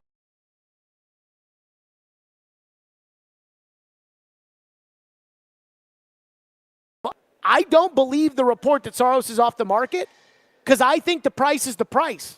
And I think the price is huge. And I don't think Barry's lowering the price, but I don't think he's raising it. But I don't think he's pulling him off because they got hot last week. And if that is in fact the truth, I will be disappointed. And I'll tell Barry that straight up. But I don't think this is the case. Dylan in Antioch's been waiting patiently on Saros. Thank you for calling. What's up, Dylan? Hey, Jared. Yeah, pretty much took the words out of my mouth. When I heard that report on Caroline Williams-Emace, I was like, there's no way. That sounds exactly like something David Poyle would do. Like, what did he give up for Jeremy Lazon? Was it a second-round pick? Second-round pick. Like that. Yeah, something like that crazy. Like, it's been a great run, this 5-game road streak. It's been great. But you cannot let this playoff thought cloud your mind, and I don't think Barry Trotz would do that. So I don't really believe that report. If the offer's on the table, you got to do it. Don't give Saros away. But if what he wants is there, you got to go for it. Like, I'm sorry if it's bad for the locker room, but like you said, man, it's long-term. But, yep, anyway, that's all I got, Jared. Thanks, guys. Yeah, thank you for the call, man. I mean, I don't – like, the locker room, they're big boys. This is the pros. They'll handle it. Last year they tore out half the team, and they handled it. Like, they'll be fine. So I don't care about – well, I mean, how will Philip Forsberg feel? Philip Forsberg knows where this team is. How did Philip Forsberg feel when they cut Matt Duchene? I'm sure he didn't like it. But again, it's business. One texter into the text line says, can this team currently constructed win in the playoffs? Can the Preds compete against the best teams in the West? If the answer is yes, then you keep Saros. If the answer is no, then you trade him. I don't think it's that simple. By the way, I think the answer is no. But I don't think it's that simple. I don't think it's as simple as, can you win the cup? No, trade them. I don't think it's that. To me, it is the price is the price. Because a lot of you guys are afraid to death, saying, oh, well, if you don't trade him at the deadline, then you won't be able to get as much for him next year if you want to trade him, because will only have one playoff run left for an acquiring team instead of two, which he'll have with this. And so, oh, my God, we have to maximize the value. And I don't believe that. I don't subscribe to that theory. Because, again, I do think there is something in what they're doing right now. So I just keep saying it over and over again. My interpretation of the situation is the price is the price. And I don't think it's changed. And if you meet the price, you get the goalie. And if not, you don't. 615-737-1025 here on the program, 615-737-1025. One texter says, I get frustrated because Willie has such a conservative approach, and you won't change from being a fringe team if you don't make the change. I will say this. Willie is so adamant against trading UC Saros. Had UC Saros on the team for a while, what have you won with him? You know how many playoff series you've won with UC Saros as your starting goalie? Zero. Zero, including the Arizona Bubble Series. So I know Willie doesn't want to trade Saros, but I'm not completely against it. 615-737-1025 is our phone number, 615-737-1025. The Titans today have convinced everybody that they are taking a receiver at 7. Why, even if they don't, they still at least have played their hand a little bit. Explain, we'll get to that next. Here on Stillman and Company, twice daily. That's right, I love Twice Daily. They have your cravings. I mean, you go and you hit that kiosk right there, or you can do what I do, and you can download the Twice Daily app on your phone, and you can punch in the orders, and it's ready for you when you get there. I did that on Saturday. I went to the gym. There's a Twice Daily right by my gym. I went to the gym. On the way in, I grabbed a turkey and egg bagel, and it was so warm and so tasty. I'm telling you right now, I'd love to have a turkey and egg bagel. I really would. Try their new wraps like the Italian ham cheddar, turkey and Swiss, Nashville hot chicken, and they're made to order with your favorite toppings. You can download that Twice Daily app to order ahead, just like I did. And they got snacks. At Twice Daily, it's snack time all the time. They've got your favorite like chicken fingers, tater rounds, and pretzels, salted garlic, Parmesan, or cinnamon sugar. That's right, Twice Daily, they're the best. If you're looking for convenience, Twice Daily has you covered. Twice Daily, fresh all day.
Stillman and Company, 102.5, 106.3 The Game, streaming live on Twitter, Twitch, YouTube, and Facebook Live. We are live in the Spring Hill Heating and Cooling Studios, Bridgestone Arena. Preds tonight against the Ottawa Senators. They got to have it. It's a trap game. I'm telling you, Barry Trotz will be here in less than an hour, and we will ask him about the latest UC Saros rumors. Now, Ran Carthon and Brian Callahan did about 15 interviews today, including each on this station, and they met with the media in Indianapolis. And the Titans talked a big game at wide receiver, so much so that everybody was saying, oh, my God, I think they're going wide receiver at 7 now after today, because it was comments like this from Ran Carthon that got everybody's antennas up. If you look at it strategically, it's about, the value, right? So if you're sitting there and there's a receiver there, knowing that there's a deep O-line class, it's like, all right, where can we, supplement this position, later? So it's about playing those two parts off of each other, whether that's in free agency as well, in the draft. So it's about trying to mix and match those two pieces. Okay, well, are you talking philosophically, or are you talking about your wide receiver room? If you look at where Cali comes from, right, you have 3 to 4 guys that are in there a lot, and that are producers, and that's the receiver room is where we're going to continue to look to add some playmakers. Like I said before, we're looking to add playmakers, on both sides of the ball. We need to have people that can put the ball in the paint, and score points for us, and we need people that can take the ball away and create more opportunities for us to score. I like that, putting the ball in the paint. It's got a little basketball to it, got a little hockey to it, put the ball in the paint. And then there's Brian Callahan. What do you think about the draft class, Coach? Yeah, I think there's an element of explosiveness, of speed that we can add that would help us. This is a really fun class of players, really from the top part of the class all the way down to the bottom. There's going to be good receivers, I think you'll find, that'll come off the board in the second, third, and fourth rounds that I think will be contributors for some teams. So it's a deep class. There's really a lot of variations of player. There's guys that are good with the ball in their hands. There's guys that are really fast. There's guys that are big and strong. So there's a good mix of talent that fits. And when you're building the receiver room, you're trying to collect a little bit of all of those things. And so it's a fun class to evaluate, and hopefully we can find a couple guys that fit us. Oh, we'd like to add a couple of guys that can come in here and fit this. A couple in the draft. You only got 2 picks in the top 100, by the way. So everybody heard that stuff, and everybody had the same opinion after it was over that Titans are going wide receiver in the draft. Whoa now. I remember last year when ESPN every day reported that we hear the Colts like Will Levis. Every day, every day, every day. And I said the only reason that ESPN keeps reporting that the Colts love Will Levis is because the Colts keep telling ESPN that, because the Colts don't want everybody to know that they actually like the other guy. Now, some of that was intuition. Some of that was maybe me projecting my own Anthony Richardson feelings onto the Colts. Regardless, I was right. But there's one thing that absolutely cannot happen after that talk today, and that is the idea that the Titans won't spend big in free agency on receiver. Because here's what can't happen. We talk about the word incompetent, and we talk about things that have been done in the past, and all right, fine, wipe it clean, move forward this year, that's whatever. But what you cannot do to your fans is you cannot pump the tires at the wide receivers in the draft class, talk about all your cap space, which everybody knows you have, and then walk out of this and tell people, what? Re-signing Chris Moore for 1 year and $3 million isn't enough? They can't do what they did last year. And I got to believe Ran Carthon is smart enough to know this. And if Ran Carthon is not smart enough to know this, then he's not going to be here very long. But last year, when they looked into that camera on draft day and they waved after they drafted Josh Wiley, knowing that everybody and their grandma was wondering, what the hell are you going to do at receiver? They didn't leave a very good impression. And even though they got lucky They got lucky that a DeAndre Hopkins became available. They got lucky that nobody else, none of the teams that DeAndre Hopkins wanted to go to, right? The Cowboys weren't interested. The Giants weren't interested. The Lions weren't interested. DeAndre sat down with GQ and said, none of those teams wanted me. Well, that's out of your control as to whether or not those teams want DeAndre Hopkins. If any of them wanted DeAndre Hopkins, he wouldn't have come here. So you got lucky from that standpoint, and he got lucky from the standpoint that you were able to lowball him and that he was still good. That's not going to happen again, okay? And they need to be smart enough to know that, and I think they are.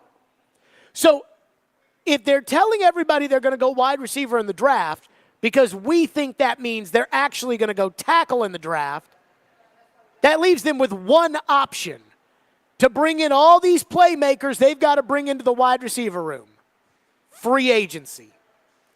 So while today everybody may have heard that and they may have thought, oh, wow, the Titans are really going to draft a wide receiver with the 7th pick, the more I'm convinced they better go spend money in free agency at receiver.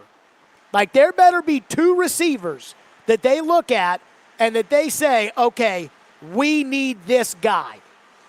Like, we're going to pay. Like, I'm sorry. You know, and to me, there's one guy who is a number 1 wide receiver on the free agent market, and it's Mike Evans. And today, Tampa Bay, they swore up and down, we want to bring Mike Evans back. We're going to do whatever it takes to bring back Mike Evans. We want Mike Evans. I don't think they're going to be able to tag Mike Evans because I think they're going to tag Winfield to safety. So Mike Evans and Baker Mayfield are going out into free agency. Baker you can have. But Evans, if you have to add playmakers at wide receiver, well, he wouldn't be my top choice because he's not a deep threat. Like, he's not a burner, which I think they need. If you're going to add playmakers and you're going to draft a tackle at 7, you're going to have to pay. And Mike Evans is a guy you can pay. Calvin Ridley is a guy you can pay. I'm not sure Hollywood Brown or Gabe Davis are guys you can pay, but they can be the second guy. So let's say you go out into free agency and you sign Calvin Ridley to a 3-year, let's say, 3-year, $18 million a year deal, 2 of which are guaranteed. Now, you'd have to get the thumbs up from Nick Holtz, the offensive coordinator, that Ridley's a good dude. But you sign Ridley and you sign Gabe Davis. People are not going to go crazy and complain about where's the receiver the way they did last year. But last year, the Titans didn't go to the combine and talk about adding multiple playmakers into the wide receiver room. This year they are. If the Titans go to the combine, they tell everybody receiver, receiver, receiver. They end up bringing back Chris Moore and signing Tyler Boyd, and they don't draft the receiver, DeAndre Hopkins better be a top 5 receiver next season, or else they're going to be in a lot of trouble. And the fans are not going to forgive them because it wasn't us in the media who pumped the tires. It was them today. So I don't think it necessarily means that the Titans are all in at receiver in the draft. But I definitely think it means the Titans are going to be at least swinging big at receiver in free agency. 615-737-1025 will go to your phones. 615-737-1025 here on the program if you want to weigh in. And again, I think they're going to have to go big at receiver somehow. Stillman and Company, 102.5, 106.3 The Game.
We're really deep at receiver in this draft and O-line as a whole, which are, two areas that we're going to be, focusing on.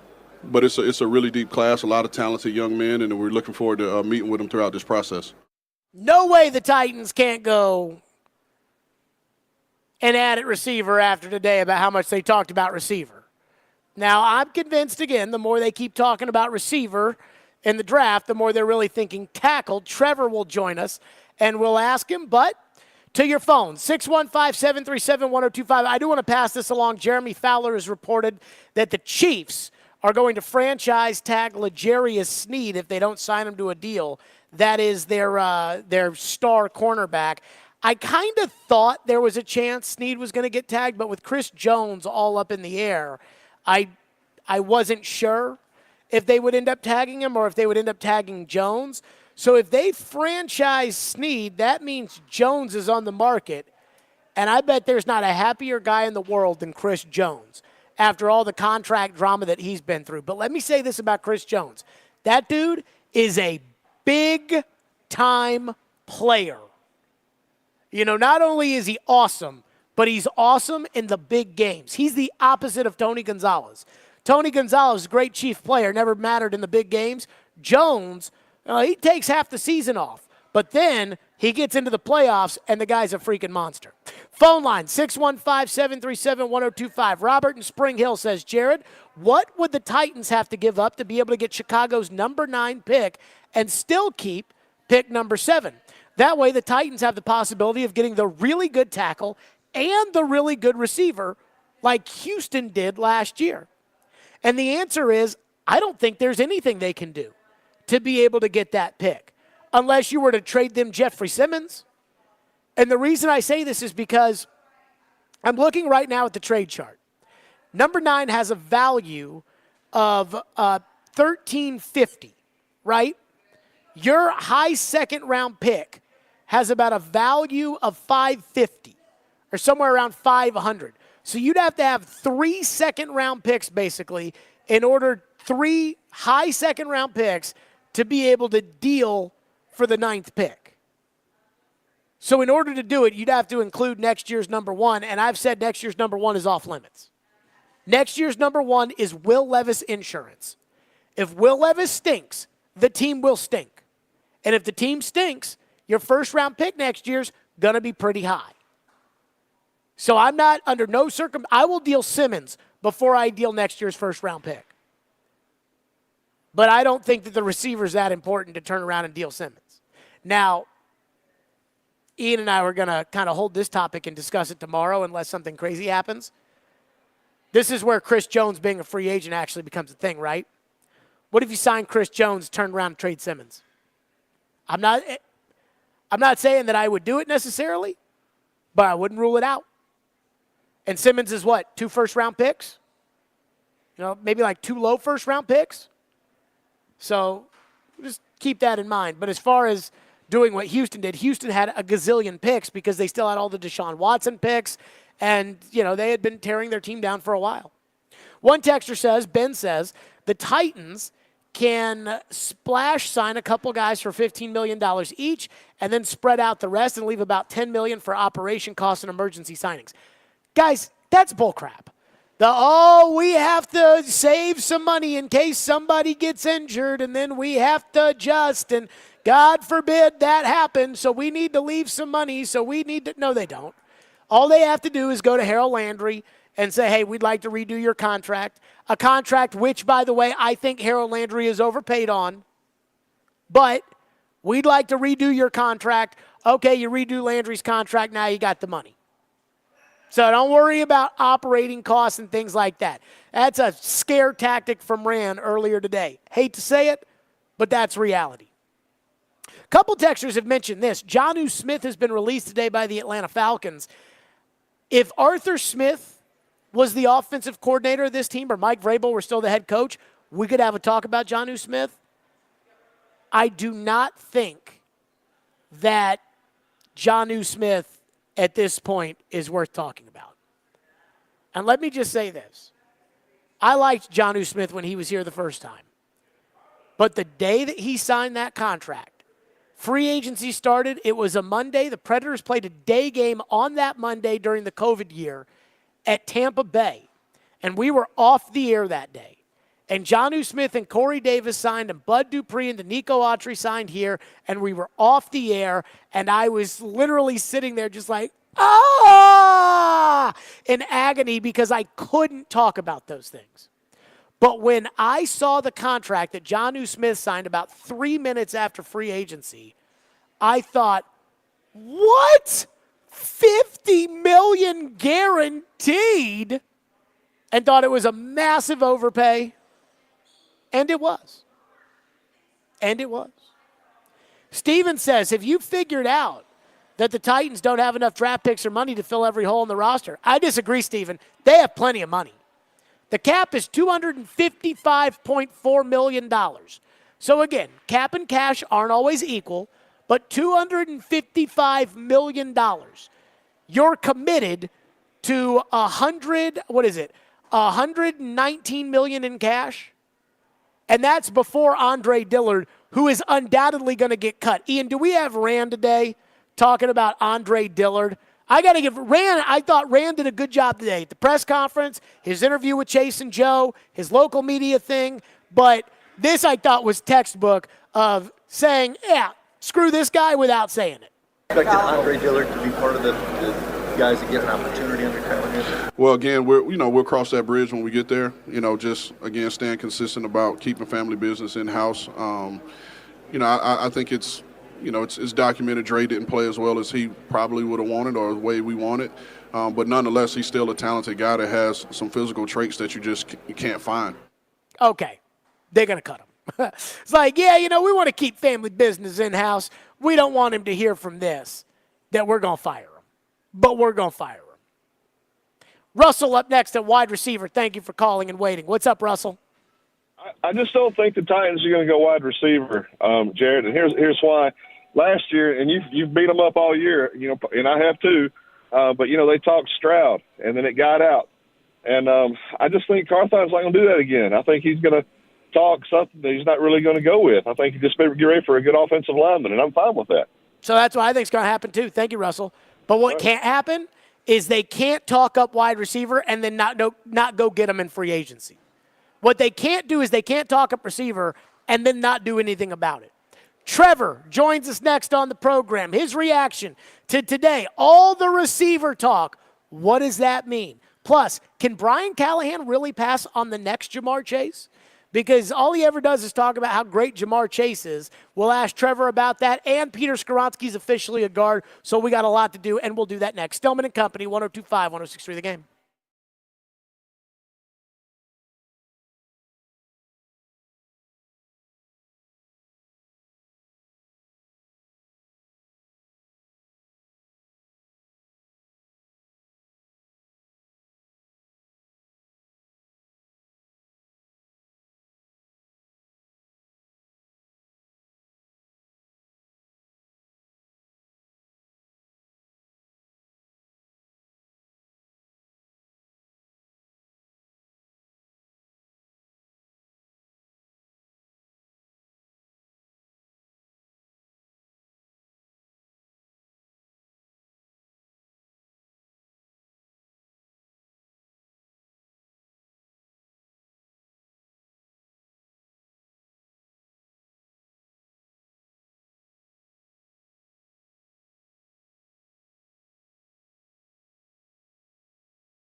Stillman and Company, we are live from Bridgestone Arena. Preds and Senators tonight. New UC Saros rumors, Barry Trotz in 30 minutes. We'll ask him directly.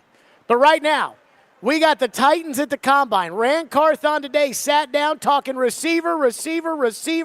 Brian Callahan says there's going to be guys in the second, third, fourth rounds that are going to help teams. And he said, hopefully, we come away with one or two of those guys. So the Titans are telling everybody receiver, which makes me think they're thinking tackle. Trevor Matich joins us now on the program, presented by ESPN Bet Sportsbook and Houston Clinic Orthopedics, when experience matters. Trev, do you think today's receiver talk was for real, or do you think that the Titans are using this as a smokescreen because they think they have to use that 7th pick on either Joe Alt or Olu Fashionow? I think it's more likely that it's the second, because teams that are desperate to get that great offensive lineman will be looking at the Titans, who need tackle.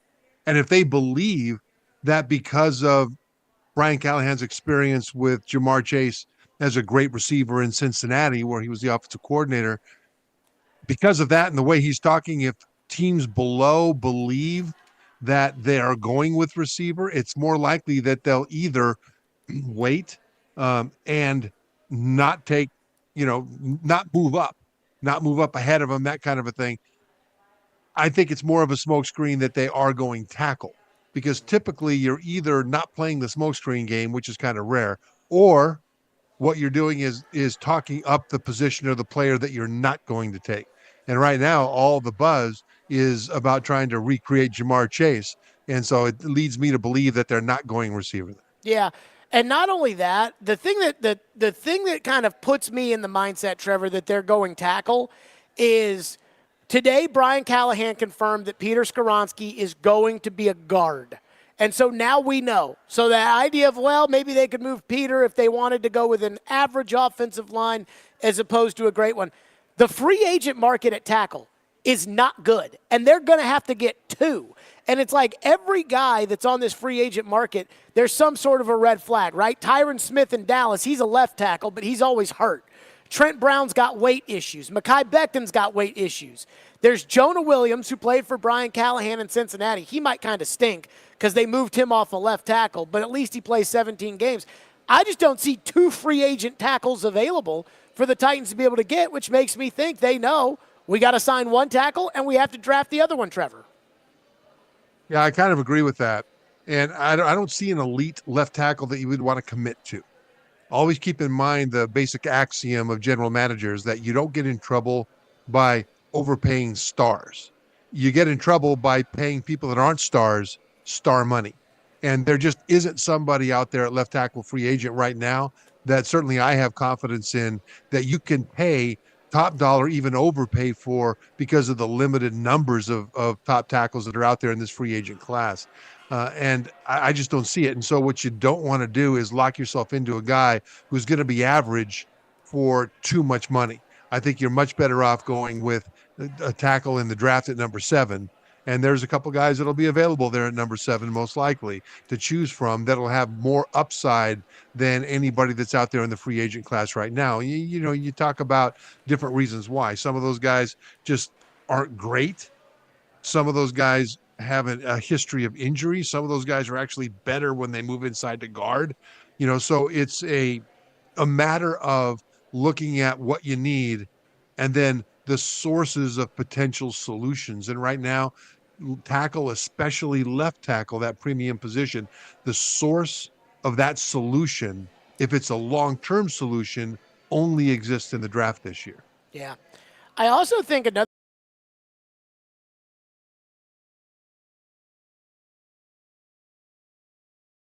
right, like even the good teams, Kansas City has a hole at left tackle. Dallas has a hole at left tackle. Cincinnati has a hole at right tackle. And so it makes me think that if the Titans pass on the left tackle at 7, they're probably not going to be, even in a normal draft, they probably won't be in position to be able to draft a good tackle in the second round, because I'm not sure there will be a good tackle available in the second round. Your thoughts? Yeah, there'll be a couple of guys that might be available. And again, it depends on who you ask. There'll be a lot more clarity once the combine is done. But Amarius Mims is a guy that's very interesting to me out of Georgia. He's only got 8 starts, and he's a right tackle. He's had some injuries, but he's just this massive man with tremendous feet, great fluidity, and absolutely limited experience and limited technique.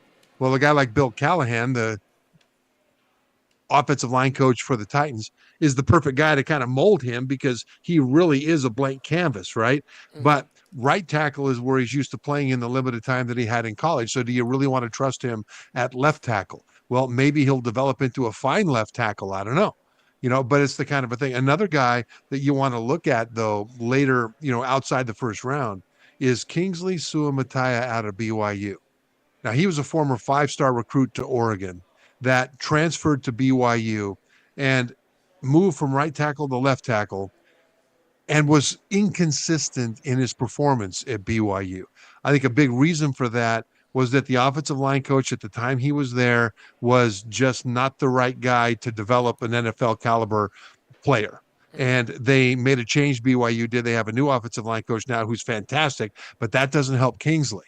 In the Senior Bowl, he had NFL coaching during the week of practice. He went out and played both tackle positions during the game and started out slowly.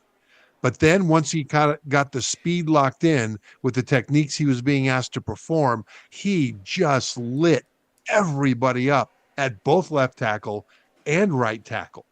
And because of his spotty film, I don't want to say spotty, his film that was less consistent that you want out of a first rounder from his games at BYU, I think that you might see this guy fall farther than his talent and his potential in the NFL. And so he'll be a guy that I believe will definitely be available in the high second round for the Titans. But if they can move up into the third, this is a guy that would be a huge upgrade at either tackle. And at worst, he'd be able to swing back and forth. But I think Kingsley is going to be a terrific starting tackle in the NFL, and he likely will not go in the first round. Trevor Matich is with us on the program. What do you make of Brian Callahan coming out today saying Peter Skoronski is a guard? Good. He is a guard who can also play tackle. He could be a good tackle, and he could be a very good to great guard. And I think it's the right thing to do. This team does not need to make moves to become an average team as quickly as they can. What they need to do is make moves to become a Super Bowl contender. And if they move Skoronski to left tackle, they're delaying his production and progress at the position that they think he has the best chance to shine in, left guard. And if they move down too far in the draft to try to accumulate more picks farther down in the draft, what they're doing is they're drafting guys that are probably better than what they have now, but they're not going to take them to a Super Bowl anytime soon, right? And if they start overspending in free agency to guys that really aren't worth that kind of premium money, then they're doing the same thing. They would be building a roster to average to above average faster than they would otherwise do, and build a roster that would take them to higher heights. So to keep Skoronski at left guard is a move towards the highest end that this team can be. It's their goal of getting to the Super Bowl and winning the Super Bowl. They don't need to be moving Skoronski and delaying him from being dominant just so that he can help them be good. Trevor, do they have to sign one of these free agent centers that's available? Andre James of the Raiders, Lloyd Cushenberry in Dallas, of Denver, Tyler Biotish of the Cowboys. Connor Williams of the Dolphins tore his ACL in December, so that might be an injury question mark. And I'm taking Aaron Brewer off the board. So do the Titans have to spend at center, or can they wait until later in the draft? They don't have a third-round pick. They've only got 2 picks in the top 100. Can they take a center on day 3 and stick them in there? No, they need to bring in a center right now in free agency. They just can't overpay for him. But there are a number of centers that are out there that I think they'll be able to choose from as long as they just don't go get one in the first day or two. And that's important because the college centers that come up might be able to get the job done. They might not be able to get the job done. And there's some guys that are really solid in the second and third round that have a good chance to contribute and contribute early at that position. I think from a free agent standpoint, I like Cushenberry. I like Biotish a lot better than a lot of people do. because in following him at Wisconsin, it was not just his play. He's undersized, but it was his attitude. The guy is just he's a Wolverine, this guy. But he's not He's a Aaron Brewer Badger, undersized. I guess, at Wisconsin. He's not Aaron Brewer Well, undersized, is he? No. He's not Aaron Brewer. He's just not real tall. Sure. But he's just not one of those real big tall guys. But Aaron Brewer is undersized, super undersized. So he's not that way. He can hold his own there. But the thing about Biadasz and his recruitment to Wisconsin, he went to a Wisconsin football camp, University of Wisconsin, as a defensive lineman.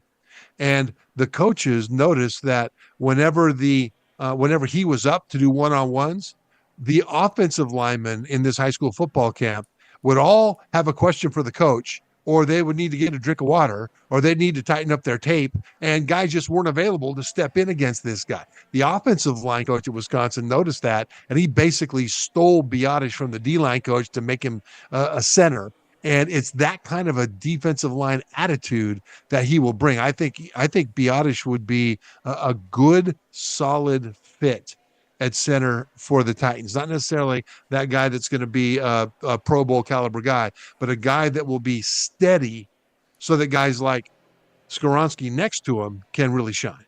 Do they need to go into free agency for right guard, or will they be fine with Daniel Brunskill at right guard next season? I'm also higher on Brunskill than a lot of people are. I think he showed that he is a solid backup. And as a starter, he wasn't the weak link. Often he was the strongest link in a weak chain. And if they had to go with him at right guard next year while they, mine the free agent market in 2025 and the draft, et cetera, in 2025, then I think they could get by with that. I mean, they're not going to be able to replace every position that needs to be replaced with the caliber of player that they need in order to get to where they want to go in 1 year. If they do, then they should win not just every executive prize and coaching prize. They should win the Nobel Peace Prize and the Pulitzer and every other, an Oscar maybe, because it would be extraordinary because they have so many needs. Sure. And so as you look at where desperation is on the offensive line, you've got desperation at basically two positions, left guard and center. You mean left tackle? Right guard. Left tackle and center. I think Brunskill you could work with to get you through another year if you had to at right guard. And frankly, Dylan Radins at right tackle came along and showed that he has also developed into a solid backup caliber player that has been pretty steady. And he'll only get better, I think, as time goes on.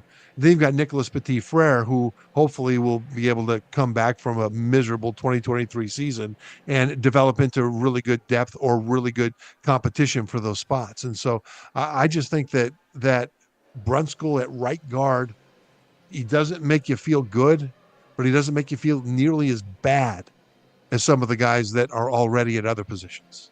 All right, Trevor is with us, presented by ESPN Bet Sportsbook and Houston Clinic Orthopedics, when experience matters. Coming up next, Brian Callahan tells Caroline that the Titans are not in the same spot the Bengals were in with the Chase Sewell debate. But is he telling the truth? We'll ask Trevor. We'll do that next. Stillman and Company, 102.5, 106.3 The Game.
I know that no player is Jamar Chase, and it's not fair to Right. compare other players to Jamar Chase. But also, Jamar Chase isn't the only elite touchdown scorer in the National Football League.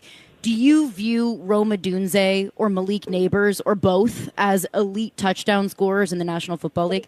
Yeah, those guys are really impressive. A little bit that I've seen. Obviously, I'm kind of just starting the college scouting process, but man, those guys are pretty dynamic. Both very different. Both very different skill sets and styles, but they can both play football. And I think one of the things that's unique and probably different than it was in this current situation is in Cincinnati we were picking at 5, and we were picking against 2 players that were both pretty well consensus that they were going to be all pro caliber players. And so the talent level was equal, and all things being equal, we chose to go with the guy that could score points. I don't know that that's necessarily going to be the case every year in the draft. And so picking at 7, there might be a tackle that is a better player ultimately than the receiver, or a receiver that is better than whatever tackle is available. And in that case, you have to make that decision. I don't think that you can take that situation in Cincinnati and necessarily totally parallel it to where we are now. It makes for good conversation, but I do think the situations are dramatically different, and the types of players are going to be very different. Okay, Brian Callahan tells Caroline, and he says, this is different than 2021, the Chase Sewell debate. But Trevor Matich, who's presented by ESPN Bet Sportsbook and by Houston Clinic Orthopedics, your colleague Matt Miller at ESPN compares Rome Odunze to Jamar Chase. So is Brian Callahan telling the truth, or is this the Chase Sewell debate with Neighbors Odunze and Alton Fashanu? I think it is a very similar debate. I think Rome Odunze is different from Jamar Chase. He's a bigger guy. He wins differently. I'm interested to see what Odunze runs at the combine, because I think it's going to be super fast. But he's 6'3", about 215 pounds, and he can go up and climb the ladder and win the 50-50 balls deep down the field because of his size. Jamar Chase is 6 feet, about 200 pounds, so he's a little bit different. He's a lot more like Malik Neighbors of LSU in terms of size and in terms of style. But when you look at the Bengals and what they accomplished by bringing in Jamar Chase, yeah, they gave Joe Burrow a fantastic receiver. And in 21, they went to the Super Bowl, lost to the Rams. The next year, they went to the AFC Championship game, lost by 3 points to the Chiefs. So you think, hey, they're doing really good, right? Well, you look at each of the last 3 years with Joe Burrow there. Joe Burrow's been banged up. And the Bengals have been in the bottom tier of the NFL in terms of rushing stats. And last year, I think they were second to last in rushing yards per game. And so you got to wonder, okay, we've got an exciting quarterback-receiver combo. There's very good receivers to complement Jamar Chase. It's not like he's the only guy there.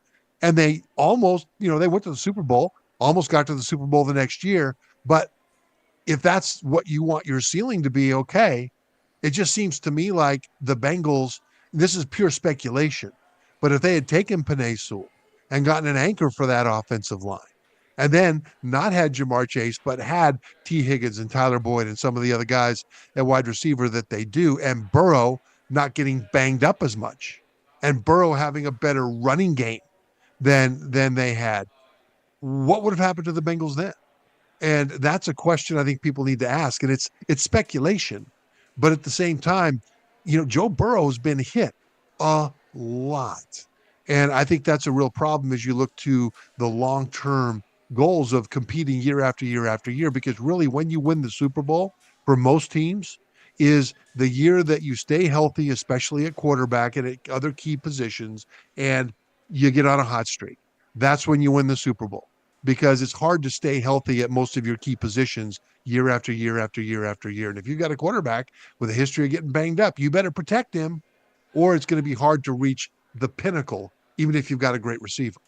Okay, let's say the Titans are running the smoke screen and it is tackle at 7. Are they locked into receiver at 38 in your opinion? I don't know that they are, because I think there'll be some other good offensive linemen at 38. I don't think they have to think, well, gee, we have to pick up a receiver. The thing of it is, though, there will be some very good receivers that'll be available down there. There's a couple guys at Texas you want to keep your eyes on. Adonai Mitchell is a big guy who can, again, climb the ladder and make plays deep down the field. And then Xavier Worthy is a slender guy who is absolutely electric with the ball in his hands.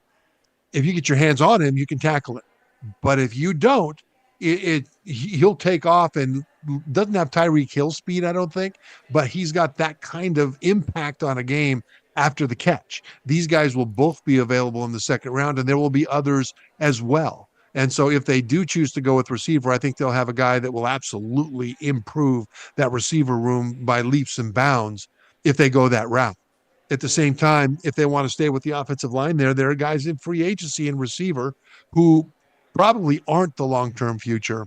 Guys like Hollywood Brown, that they can bring in, help them for a year or two while they continue to build that position group as they develop an offensive line from one of the worst in the league to one that's got a lot of outstanding young prospects on it. So I think that if they don't go receiver at 38, then they have to, after the way they've talked up receiver, they have to go big for either a Mike Evans or a Calvin Ridley or somebody like that. And Ridley, they'd have to get the thumbs up from Nick Holtz, the offensive coordinator who was in Jacksonville last year. They'd have to get the thumbs up there. But I don't think they can talk up receiver the way they did and then show up with Traylon Burks and DeAndre Hopkins next year, Trev. No, they can't. But again, there's some guys that they'll be able to get. One guy that's under the radar who's a free agent is Curtis Samuel of Washington. I mean, he is a guy that just was a playmaker for them. And they used him a lot like the 49ers used Deebo Samuel. So a lot of jet sweeps and, bubble screens, and then also running down the field. I mean, he can attack any part of the field, and I don't think he'll be expensive because he doesn't have one of those big names. He's not coming from a winning program. Guys like that, I think, will help at least tide this team over at receiver. Trevor, last one for you. I have a dream of Chris Jones and Jeffrey Simmons playing next to each other. The Titans have $1 gazillion in cash to spend this offseason. The Chiefs are going to reportedly tag L'Jarius Sneed, which means Jones is on the market. Jones and Simmons, can they coexist? And if they can coexist, how dominant can they be? Yes, they can coexist. I'm sure they would love to coexist because they would complement each other. You can't really double team both of them. And I think that if the Titans were able to do that, it would be phenomenal. Jared, if you were to start an expansion team right now, what would be the 3 position groups that you would prioritize? Quarterback, receiver, and pass rusher. See, I'd take quarterback, pass rusher, and D-line, and then offensive line. Sure. And if you are dominant on that defensive line, it just makes everything better. And for Jones, if they're able to swing it financially with the cap, then if they were able to get him here, it would be astonishing for this team. And it would make up for a whole lot of other problems at linebacker and secondary level. There you go. Trevor Matich, as always, presented by ESPN Bet Sportsbook and Houston Clinic Orthopedics, when experience matters. Trev, great stuff this week.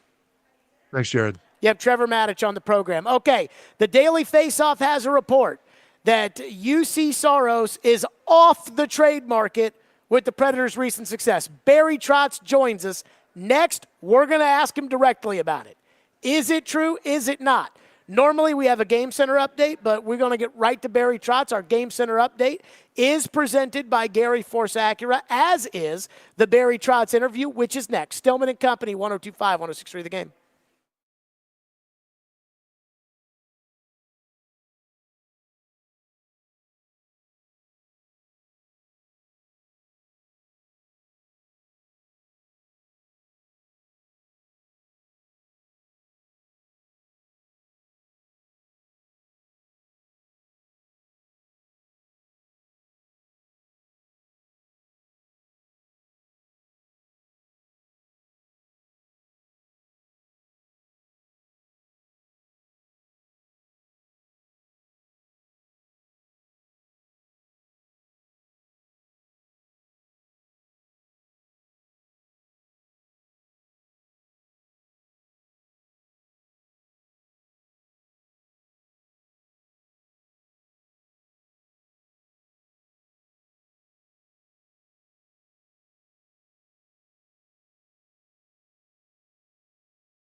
Stillman and Company, 102.5, 106.3, The Game, streaming live on Twitter, Twitch, YouTube, and Facebook Live. We are live from the Spring Hill Heating and Cooling Studios, Bridgestone Arena tonight, where the Predators take on the Ottawa Senators.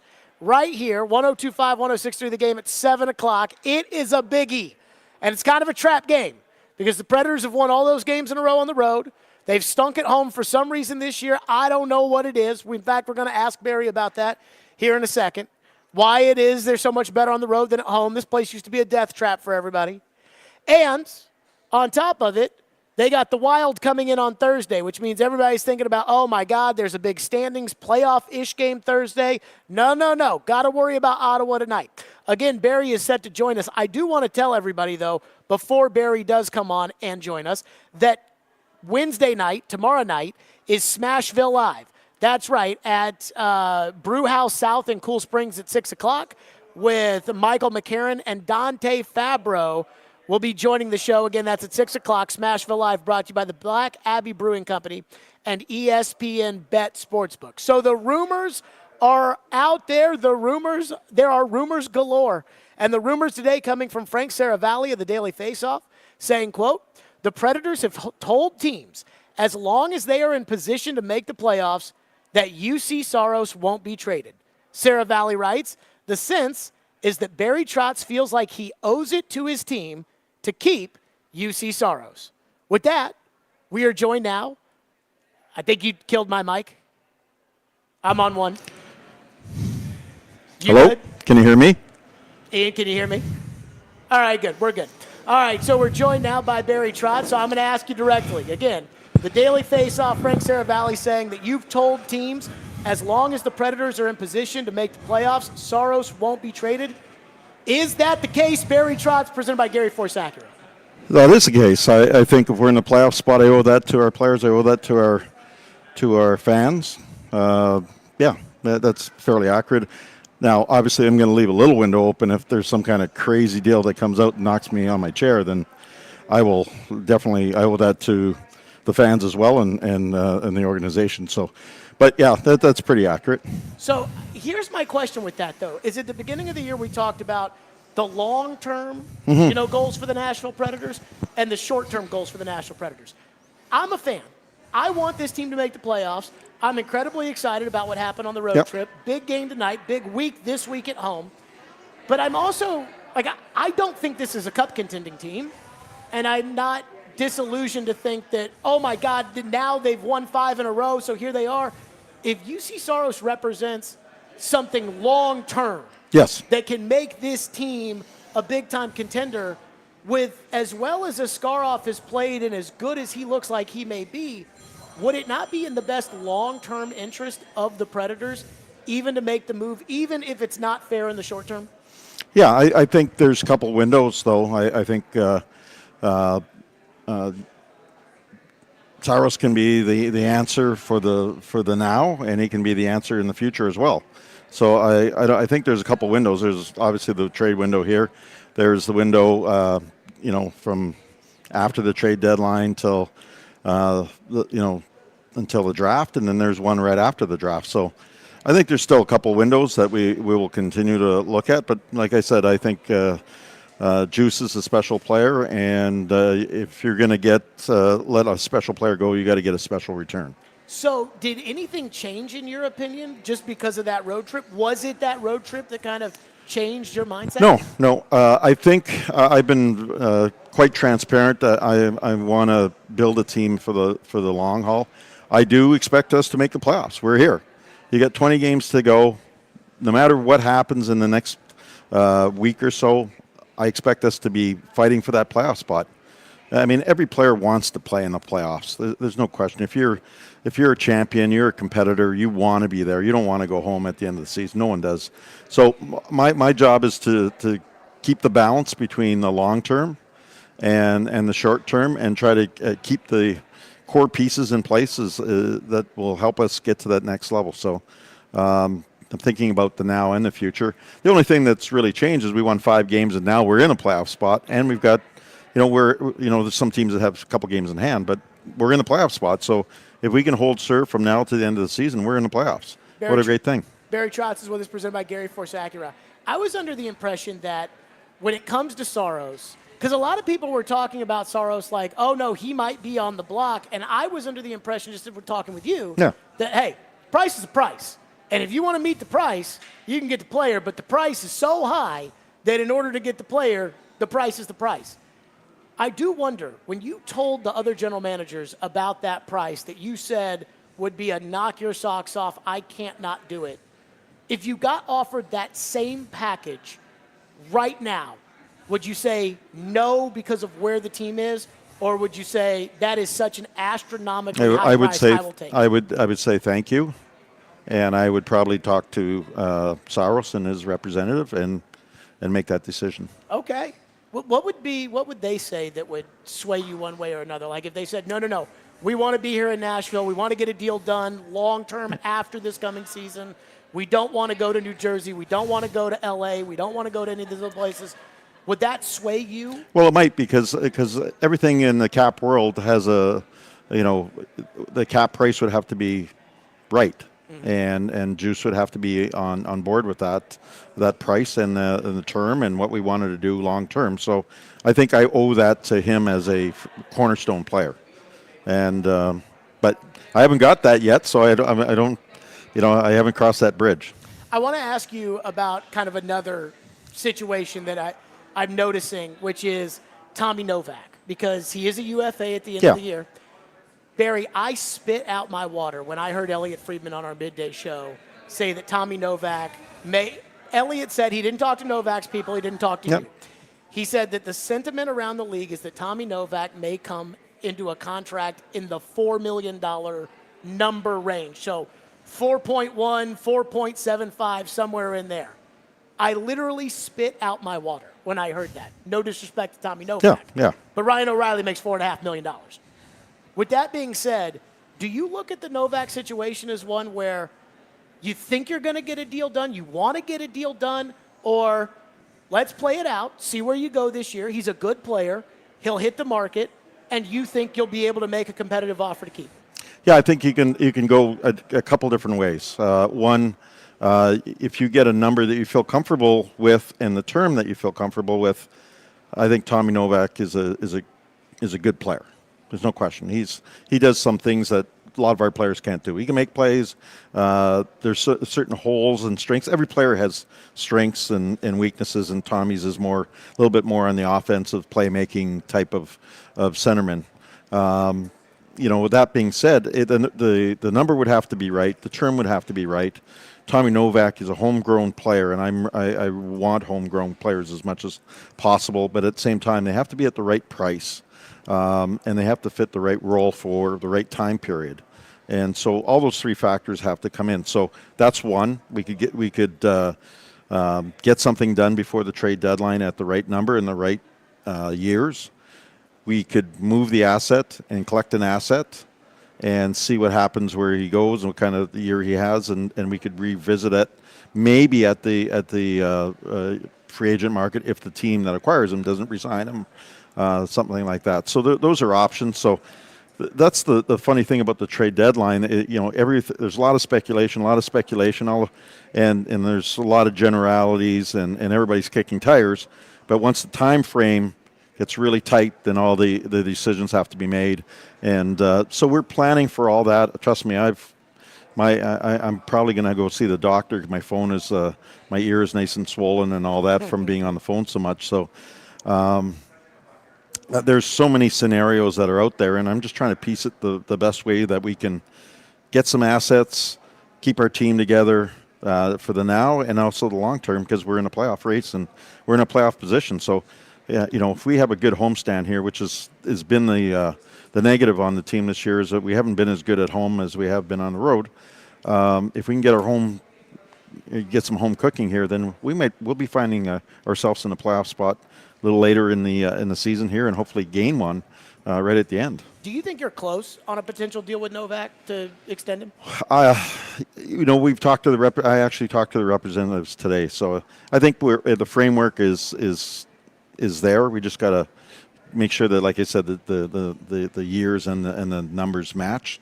If they do, then we will probably do something. If we can't, then I'm in a position not to. I don't think I can let a guy like Tommy Nowak go for nothing.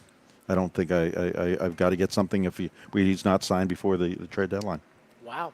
Barry Trotz is with us. Speaking of UFAs on the defensive front, you've got Snasny on the way right now at Milwaukee. You've got Mullendijk eventually probably claiming a spot somewhere with this group. Do you foresee yourself trying to re-sign any of these UFA defensemen, or do you think that there will be more opportunities for younger defensemen down the road? Well, Now you're focused on I think a couple things. Go through a guy like Dante Fabro is a restricted free agent, so we still have his rights for a year. He could take us to arbitration. We'll have to talk with his representative, which we have, and they'll figure out what they want to do and if they want to go to arbitration, or if we can't come up with something there. There may be some movement there. In terms of Tyson Barrie, I think we got to get him an opportunity to play. Anything really, his contract's holding him back more than anything. And then the usage, we seem to get comfortable with the pairs that we have. I think Tyson's looking to move on if he can, and we'll accommodate that. We will probably have to work on, because of his number, we'd have to work on with another team in conjunction to make that work.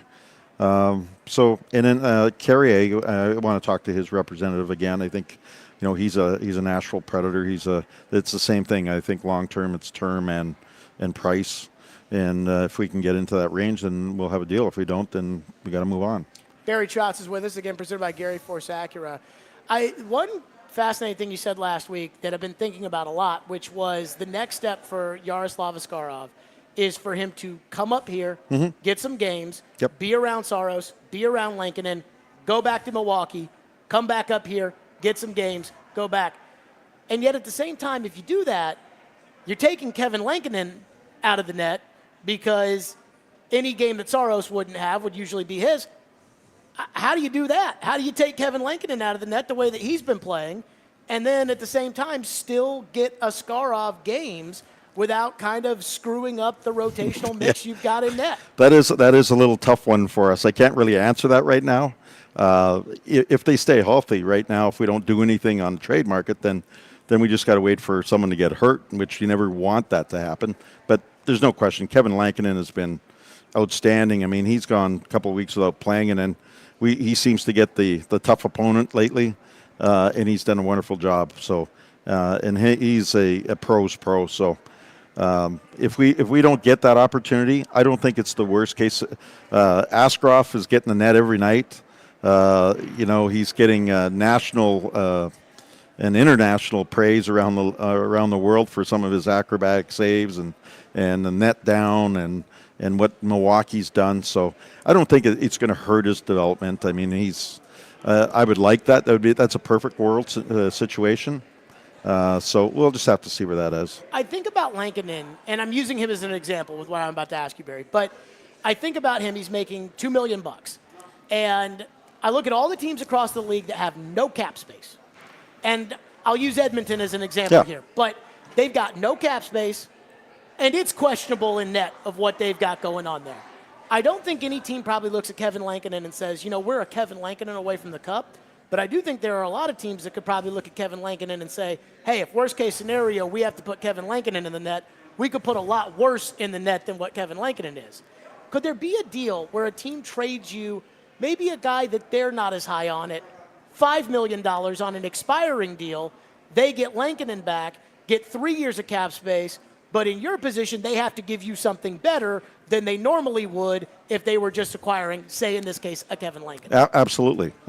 There's we're in a position, we'll have about $31 million in cap space, because the deadline, we really have 8-point-some million worth of cap space, but it translates times 3 because it's towards the end of the season. It's a quarter of a season left, so it translates to $31 million. So we can take some of those contracts on, but I'm not going to take them on if I don't get anything back. So, but you're absolutely right. And I can say this: I've won a cup, and I had two pretty good goaltenders. I had Philip Grubauer and Braden Holtby, and I'll tell you what.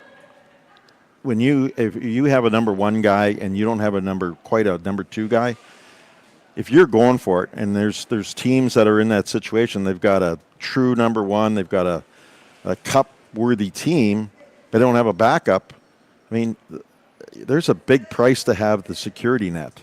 If you're a team that's top of the league, going for it, but your number one is great, and your number two is questionable. Kevin Lankinen is a great person to pick up if that type of player, because you know that he's ready, he's prepared, and he can win against big teams. He's done it all year, so he would be a great pickup for a team in that position. There's no question, and I'm sure I'm going to get some calls on him. I've got some calls, and at this point, I said, well, get back with me this week or next week, and we'll see where that goes. But he's great for any of those teams that are in that position, but he's also great for us. Barry Trotz is with us, presented by Gary Force Acura. To that point, let's say somebody did give you something for Lankinen that you felt was in the best interest of the Predators to make the trade, and so Lankinen goes somewhere else. Do you feel comfortable with where Askarov is right now, to where when you enter the Stanley Cup playoffs, he being behind Saros, I'm okay. I got my two goalies. I've got my Grubauer and my Holtby. Or would you want him to get a little bit more NHL experience before maybe throwing him into the fire? Well, in the ideal world, I'd like him to have more NHL experience. But I'll tell you what, I don't think there's too many teams that could say, hey, we're going to bring your minor league goaltender and stick him in net in the National Hockey League, and they would feel really, really comfortable with that. I feel pretty comfortable that he would do a decent job for us, because he is a talent. He's one of the best talents in net, maybe that's not in the National Hockey League right now.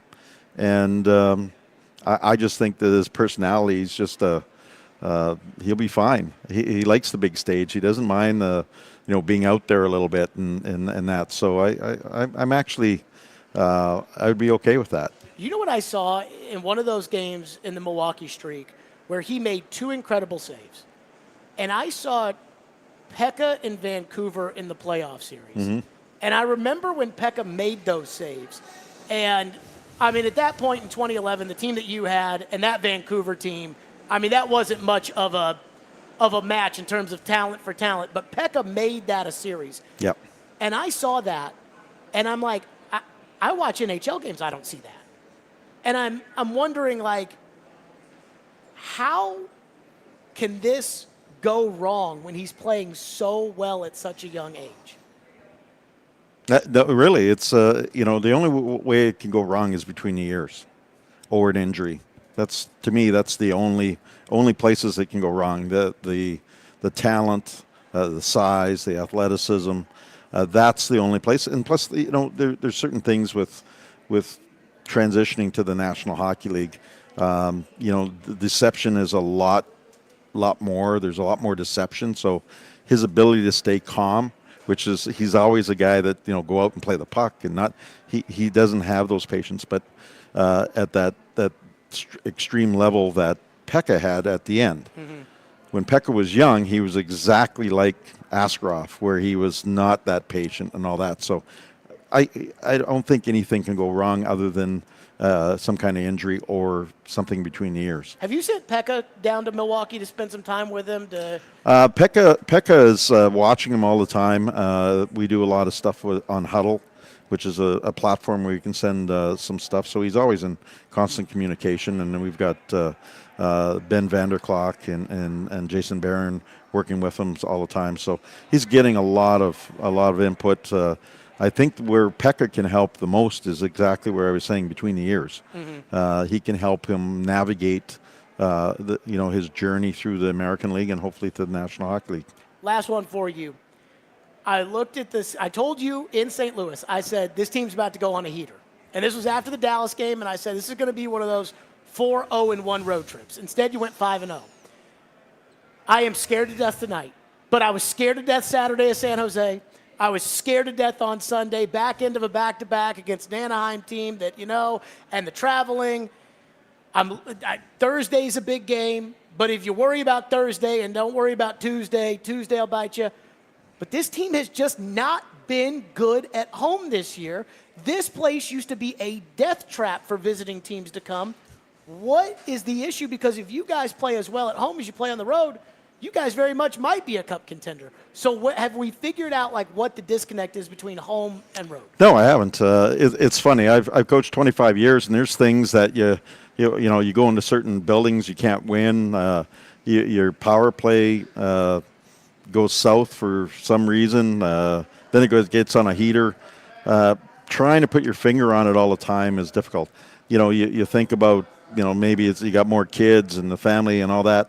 It's probably not that. We got too many good pros that have had that, that lived that experience. Our guys got back yesterday. They were gone for, about eight days, I guess. Came back, got home at 4 in the afternoon because they stayed over. They had to stay overnight just to get their sleep habits right. They got home at 4. I'm sure the wives, anybody who has kids, the kids are jumping on dad. The wives are handing over their list of things that they need done.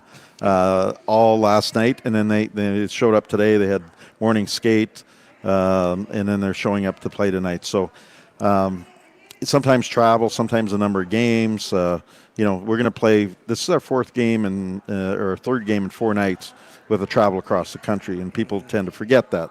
And then their sleep habits have been out West Coast for the last week. So those things can have an effect on your sharpness.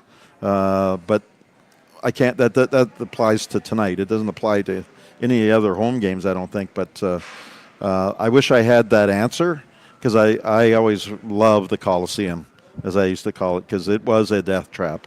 You come in here and you're going to get beat up. The fans are all over you. We had lots of energy.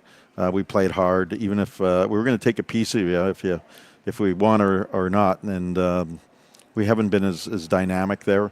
The only thing I can think of, we are the leader in fathers and mothers trips, and no one wants to lose in front of their mom or dad. So there's a extra incentive. The winning percentage is about 700 for those trips.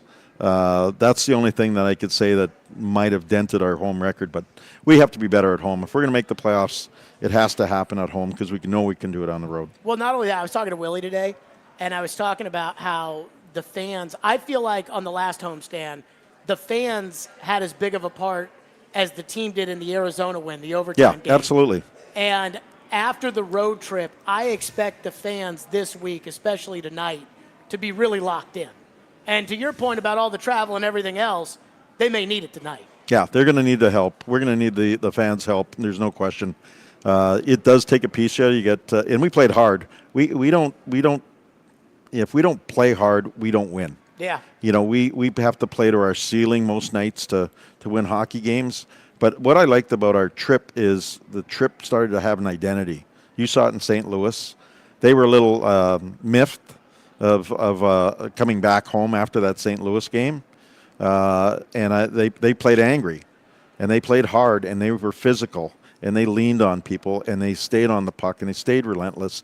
And then they took that out west, and they stayed that way. And you look at how we won our games. It wasn't O'Reilly's line who's carried us all year. They've done just a phenomenal job. That they were running on fumes. Who takes it over? Our fourth line. Mm-hmm. It's McCarron, Sherwood, Smith. They said, you know what? We're going to start. We're going to set the tone. We're going to get the puck in deep. We're going to bang around. We're going to pull us into the fight. Then the kids start jumping in. You get Evangelista scoring, Tommy Novak making plays.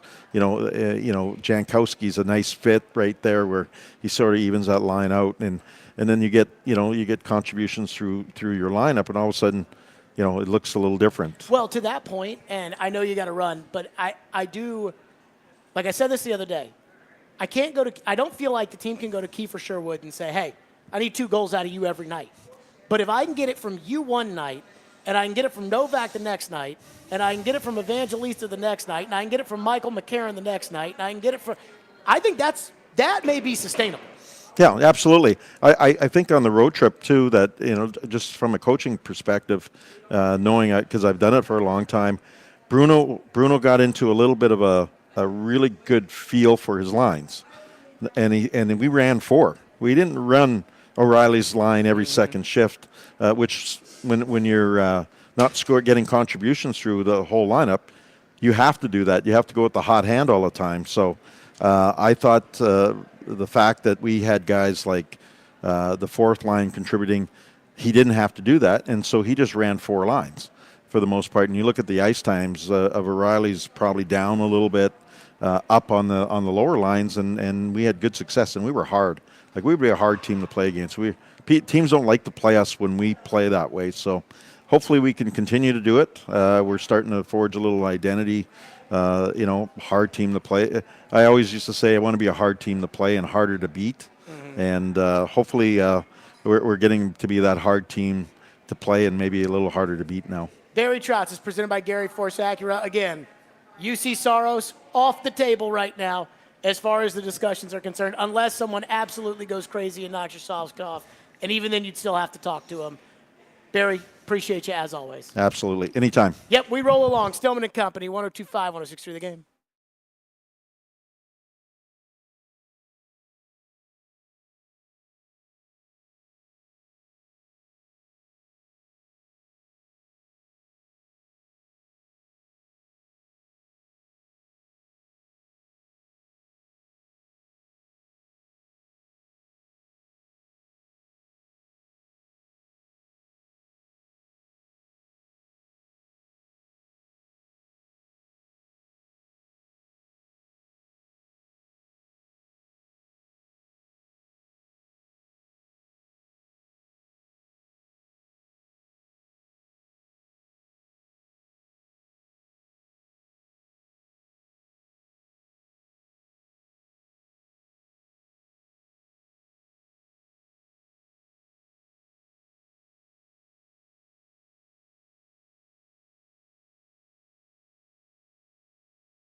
Stillman and Company, we are live from Bridgestone Arena, 102.5, 106.3 The Game. We went super long right there with Barry Trotz, as we always do. But the nuggets that to take away, again, he told us the daily face-off report, the Predators are telling teams that UC Saros is off the table, is true.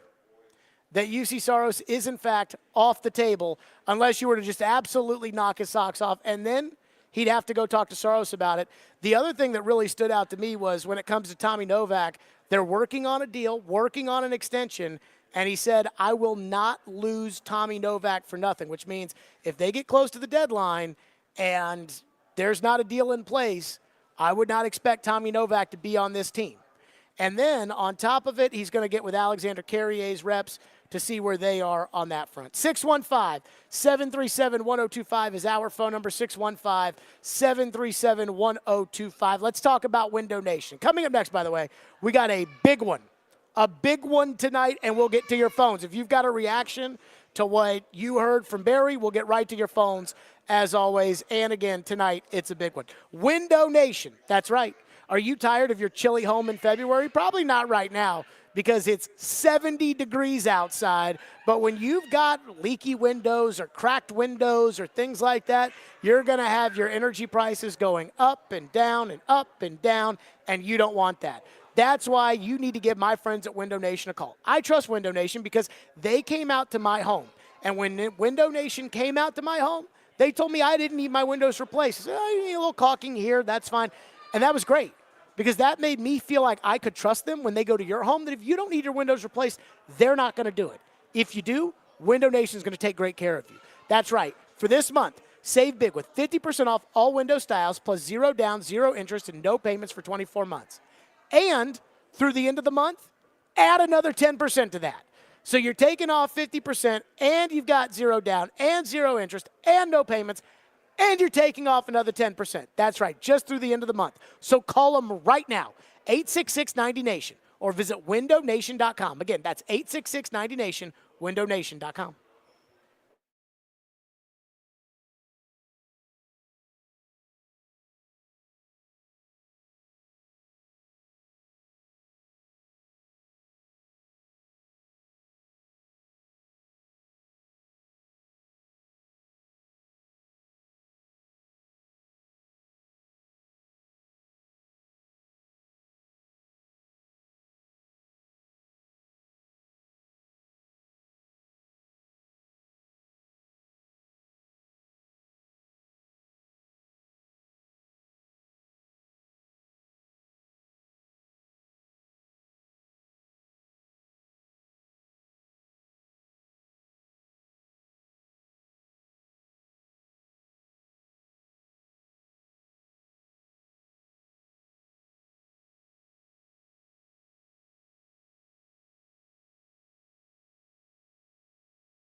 The Daily Face-Off, Frank Saravalli saying that you've told teams as long as the Predators are in position to make the playoffs, Saros won't be traded.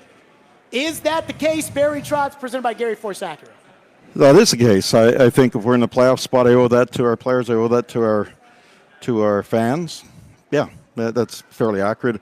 Now, obviously, I'm going to leave a little window open. If there's some kind of crazy deal that comes out and knocks me on my chair, then I will definitely, I owe that to the fans as well and the organization. So, but yeah, that's pretty accurate. There you go. From the horse's mouth. I got to say, I was a little surprised because when I saw that report that the Predators are telling teams that they're out, I was like, wait a minute, why do that? The price is the price. And I told Barry, I was like, hold on, wait a minute. I do not have any misillusions. That's a word, right? Misillusion? Thank you, Max. I don't have any misillusions about, what this team can be or can't. I want them to make the playoffs. I've said I want one competitive round, and then if they win that round, this town's going to go nuts, and I am here for it. But I'm not sitting here thinking that this is a Stanley Cup team, or as Max would call them, we, as a Stanley Cup team. I'm not thinking that. So if you've got a chance to help the long-term Predators, I mean, don't you have to? But the one thing that I will give Barry credit for, that he said, I said, what if somebody calls you and they knock your socks off? Then what are you going to do? And he said, I would take it to Saros and his representatives. And I got to be honest.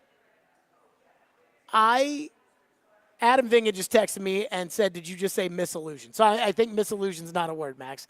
Disillusion. Thank you. Excuse me. I knew that wasn't a word. Ian, where were you? I'm busy back here. I didn't even hear it. I mean, what do we get? I mean, I'm just sitting here looking like an uneducated idiot, which I might be. I mean, like, hey. But let me say this. I do think, I will say that I think it's pretty admirable. Like, this is the way Barry Trotz is going to do business. Like, there are general managers that would be freaking cutthroat. That they're like, if I get my price, I'm trading him. And I don't care if he finds out on Twitter. And that's okay. But when you sign up for Barry Trotz, you're signing up for, hey, I'm going to take this to the player because I think he's a core backbone player. And if he's deserved it and that I'm cool with. The other thing, and I just went over the takeaways about how Tommy Novak, he's not going to let him leave as a UFA. So the Novak camp has to understand that if you don't sign an extension, you will not be on the Nashville Predators at the end of this year. And you probably won't be signing an extension next year with the Nashville Predators. And then the thing I forgot to mention, Ian, did it sound like Barry Trotz was basically advocating for a team to call him to trade for Kevin Lankinen? Kinda, yeah. He was almost making a little selling point right there. It was like any team in the league would be lucky to have Kevin Lankinen as their backup goalie. When I won a cup, I needed two good goalies, and I was so happy to have a legit backup option. I mean, he was, I tell you, like he was, and then at the very, very end, just like how like Ran Carthon today sat there and said like, oh, we got to spend our money wisely. It's like, yeah, that is the disclaimer that they've got to put there. At the end, he was like, and, any team that gets Kevin Lankinen be glad to have Kevin Lankinen. And we are too. Uh-huh. Like, I know. So it sounds to me like he would love in a perfect world to trade Lankinen, and then after trading Lankinen, make Askarov the backup for the playoff run. I think that might happen. Phones are driven by WilsonCountyHyundai.com. Most of the texts into the text line are just about how much you guys enjoy listening to Barry Trotz. One texter says they have to move Carrier or Fabro in order to make room for Stastny. I was a little surprised that Barry was talking about dialing up Carrier's representatives because I would say that, well, I think they just should trade Carrier. I don't think he's that good. I think you trade him. I think he has value to other teams. You trade him, you move up Stastny, and long-term it's Mullendijk. By the way, NHL Network's on the TV here at the arena, and they are talking, the bottom said, Predators listening on UC Saros. We're going to have to call up the NHL Network and say, guys, if you're going to talk about this, you got to tune into Stillman and Company at 5 o'clock. Max, who's that on TV talking right now? That's you don't know. your boy Dave Pagnotta. Oh, my God, that guy, he don't know anything. Dave Pagnotta. What do we know? I bet Jamison Coyle's on there. I'm about to text Jamison Coyle right now. And I'm going to say, I don't know what Pagnotta just said, but Barry Trotz was just on my show and said he's not trading Soros. Yeah, Pagnotta's got one button too much undone on a shirt, too. And button that up.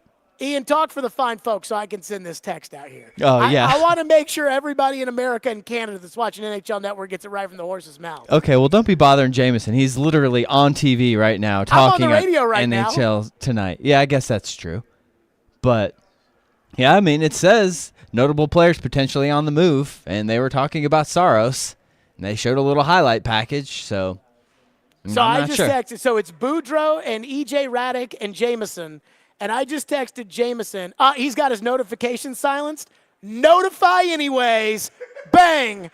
I said, I don't know what Pagnotta said, but Trotz just said on my show he ain't moving Soros. Predators Game Day is next. 615-737-1025 here on the program. 615-737-1025. Stillman and Company. It's a big one. 1025, 1063 The Game.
Over to Yossi. Here's one timer, he scores! Bringing you the keys to victory and the latest storylines surrounding the Nashville Predators.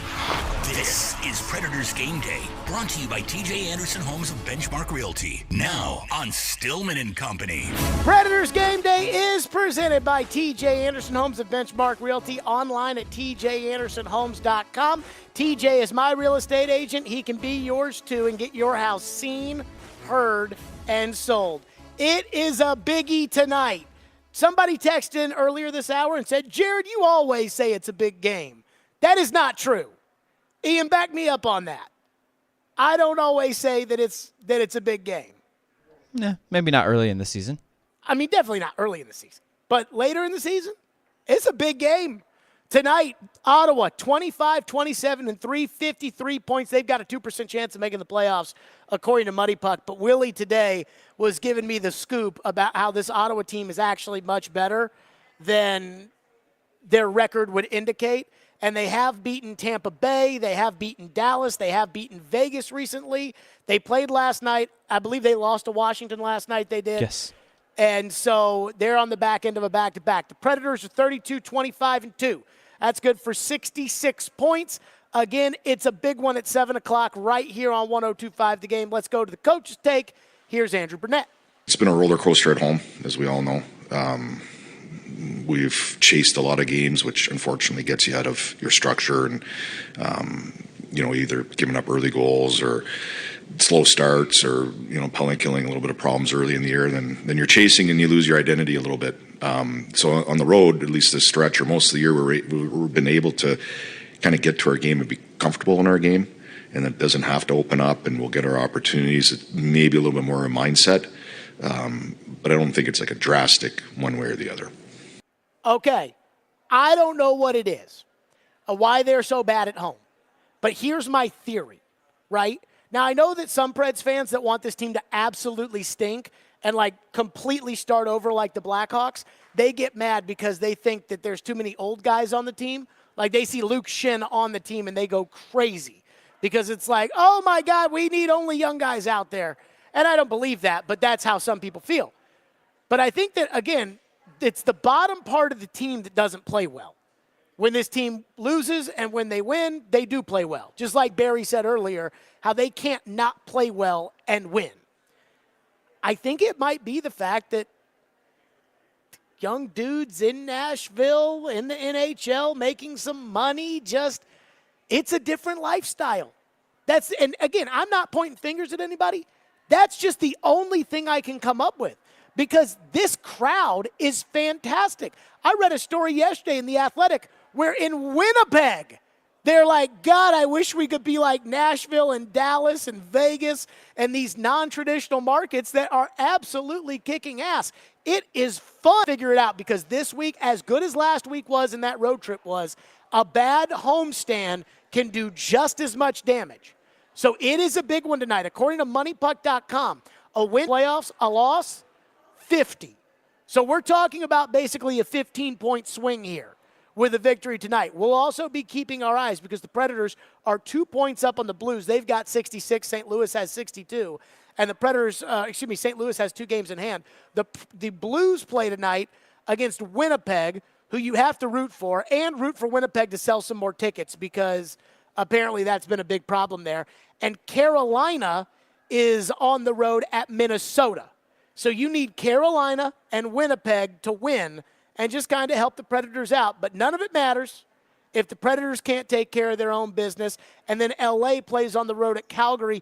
Ian, I think in terms of scoreboard watching, probably better off rooting for L.A.? That's a good question. Because if L.A. loses and you win, then you're tied with that You're first right wild there. card spot. Yeah, but Calgary is Whereas kind of chasing you from behind. Calgary has 61 points. Just no overtime, please. Yeah, no overtime. No way that both teams get points. Anywho, again, Barry Trotz joined us today. He said UC Saros is off the table, and he will not let Tommy Novak leave for nothing. Max has you ready with the pregame show. That's next. Max, go get us a victory tonight. Stillman and Company. We'll see everybody tomorrow at 2.